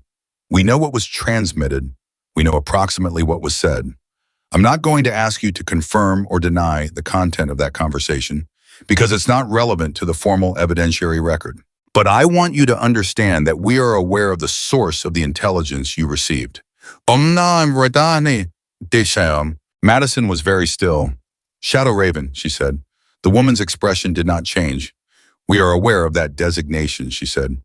"Is that person safe?" Madison asked. A pause. That person, the woman said carefully, is not currently within any jurisdiction that would threaten their safety. Beyond that, I cannot say more at this time. It was a very precise answer, the kind of answer that told you exactly as much as the person had decided to tell you, and not one syllable more. Madison filed it away. The panel, she said, 72 hours. Yes, the woman said. Prepare to speak to your own observations and analysis only. Do not speculate. Do not interpret beyond what the data directly supports. The data is strong enough on its own. It does not need help. She stood. One more thing, she said, and for the first time something shifted slightly in her expression, not softening exactly, but becoming more direct in a way that felt personal rather than professional. The recommendation for your reassignment. I submitted it. Madison looked at her. Before you had the package, Madison said. You submitted it before Mitchell brought you the package. Yes, the woman said. Based on what? Madison asked. Based on the shift report you filed for the night of the black ice operation, the woman said. The one that said no significant anomalies. She held Madison's gaze. That report was meticulous, every standard detail perfectly documented, completely clean. The kind of report that a person writes when they are hiding something extremely significant while making it completely impossible to prove they are hiding anything at all. She paused. That takes a very specific kind of mind. The kind of mind that understands systems well enough to know exactly what to put in a record and what to leave out of it. She looked at Madison for one more moment, then she walked out. The door closed. Madison sat in the empty room for a long time after that. 72 hours moved faster than she expected. The first day was testimony preparation, working with two members of the oversight office who walked her through every piece of documentation she had built and made sure she could speak to each element clearly and specifically under questioning. They were thorough and they were good at their jobs, and they pushed her hard on the interpretive connections, asking her repeatedly to separate what the data said from what she had concluded from the data, because those were two different things and the panel needed to understand the difference. Madison was good at that distinction. She had spent 3 years learning the difference between what a signal said and what a signal meant. The second day was quieter. She was put on administrative status, not suspended, not formally disciplined, just moved out of her monitoring rotation for the duration of the process and spent most of the day in a small office that had been made available to her, going through her notes, preparing to speak clearly about something that had happened in fragments, and at odd hours and under conditions that were not designed for clarity. At 6:14 p.m. on the second day, her phone vibrated. Unknown number, she answered. Silence for 2 seconds. Then a voice she recognized, not Shadow Raven's voice, Mitchell's. How are you holding up? He asked. I'm okay, she said. You operational, he said, which she had learned was Mitchell's way of saying fine without claiming to be fine. Are your people okay? She asked. All 12, he said, present and accounted for. A pause. They know something happened. Some of them have been asking questions that I can't answer yet, but they know. What do they know? She asked. They know they should have died on that mountain and they didn't, Mitchell said, and they know it wasn't luck. Madison held the phone. She thought about 12 blue dots moving through the dark. She thought about a shot from 1,400 meters and the math that made it possible. She thought about sitting alone in a cold room, hearing something no one else heard and deciding it mattered enough to act on. Mitchell, she said, the panel tomorrow. Is there anything you think I need to know going in? A pause. The primary, he said. The arrest happened 2 hours ago. Madison's hand tightened on the phone. Simultaneous containment, she asked. Simultaneous, he said. 3 related individuals. 2 of them overseas, 1 domestic. The channel is closed. He paused. All of it. The full 18 months of it. Done. Madison let out a breath she had been holding, she realized, for approximately 7 days. The operation that didn't come out clean, she said. The one Shadow Raven mentioned. The people who died.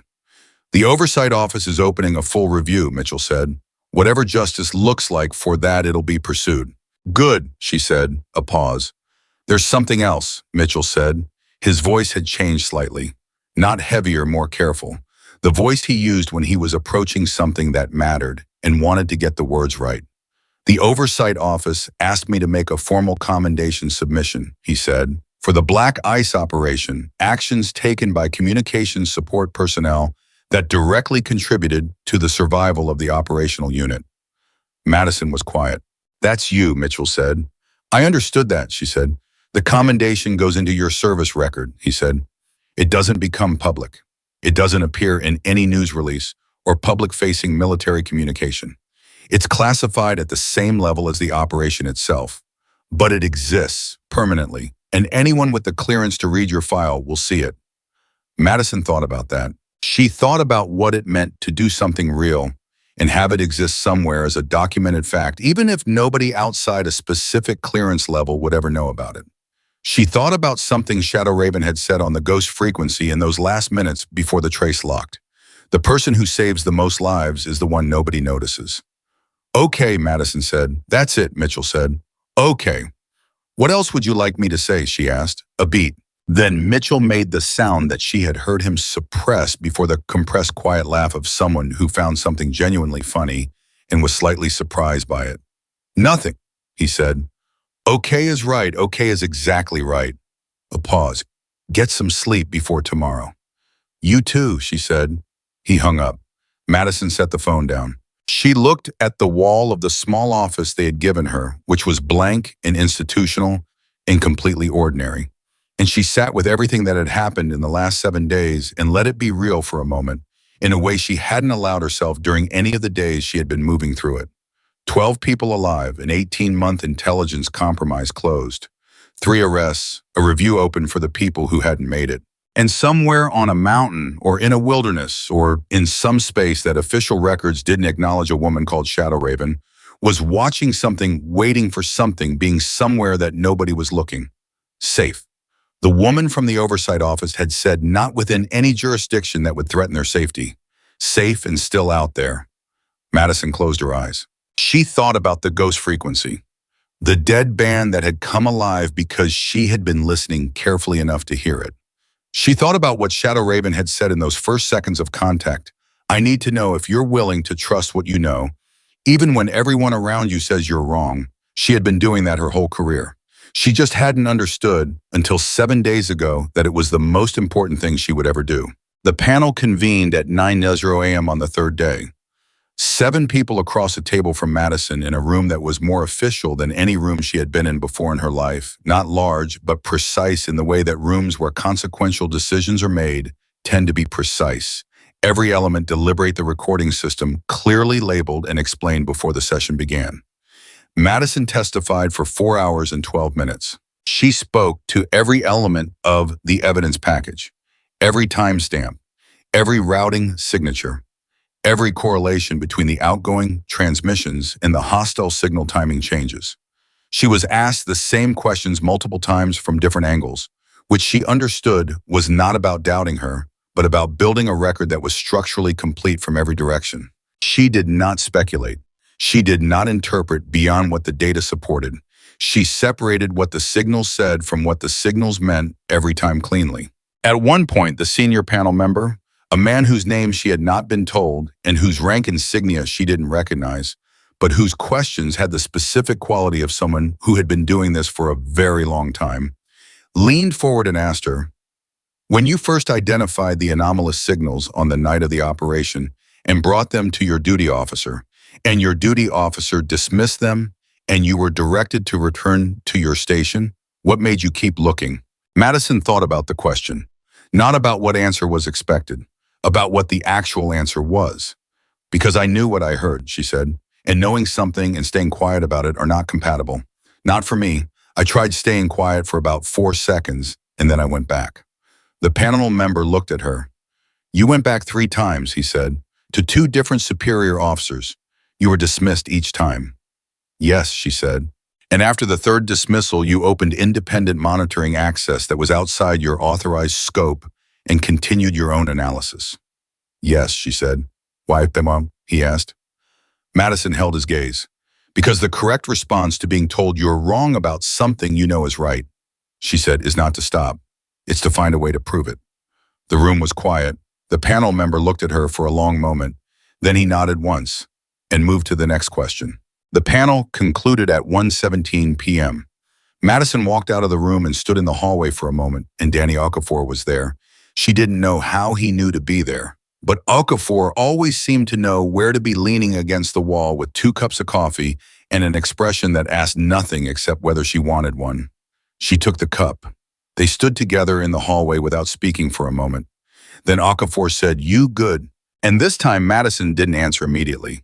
She stood there with the coffee cup in both hands and let the question be a real question instead of a formality. And she thought about whether good was the right word for what she was. "Yeah," she said. "I think I am." Okafor nodded. "Good," he said. 3 weeks later, Madison Cole received her new assignment orders. She read them twice. Then she folded the paper carefully and put it in the inside pocket of her jacket because it was the kind of thing she wanted to keep in a place close to her rather than leaving it on a desk. The assignment was to a unit whose formal name was 6 words long and whose actual function was described in 3, find the patterns. That was the entirety of the mission description in her orders. Find the patterns. She reported to the new unit on a Monday morning. The facility was different from the operations center, smaller, more self-contained, with the specific feel of a place where the work was serious enough that nobody needed to perform seriousness. The people she met that first day were the kind of people who asked precise questions and listened carefully to the answers, which Madison found immediately comfortable in a way she hadn't expected. Her supervisor, a woman named Taurus, who had the specific economy of motion and language that Madison was starting to recognize as the professional signature of people who operated in the spaces between what official systems monitored, shook her hand and said, "We've been looking for someone with your particular skill set for about 2 years. We're glad the universe finally arranged for us to find each other." Madison said, "I've been sitting in a cold room listening to frequencies for 3 years. I'm not sure the universe had a plan." Torres looked at her for a moment. Then she smiled, a real one, the kind that reached all the way. "You're going to fit in fine," she said. On her 4th day in the new unit, Madison arrived at her station at 5:30 in old habits and set up her monitoring configuration the way she always did. Standard bands, atmospheric panel, secondary display. And because some habits run deeper than assignment, changes the legacy frequency scan. The dead bands, the ones nobody else was watching. She had been sitting for 20 minutes when the ghost frequency moved. Just once, a single tone held for 3 seconds, then silence. Madison looked at her display for a long moment. She looked at the door to the facility, which was closed. She looked at the other stations in the room, all empty at this hour. She looked back at the frequency display. She thought about everything that had happened because she had answered a signal on a dead band in the middle of the night 7 weeks ago. She thought about 12 men on a mountain.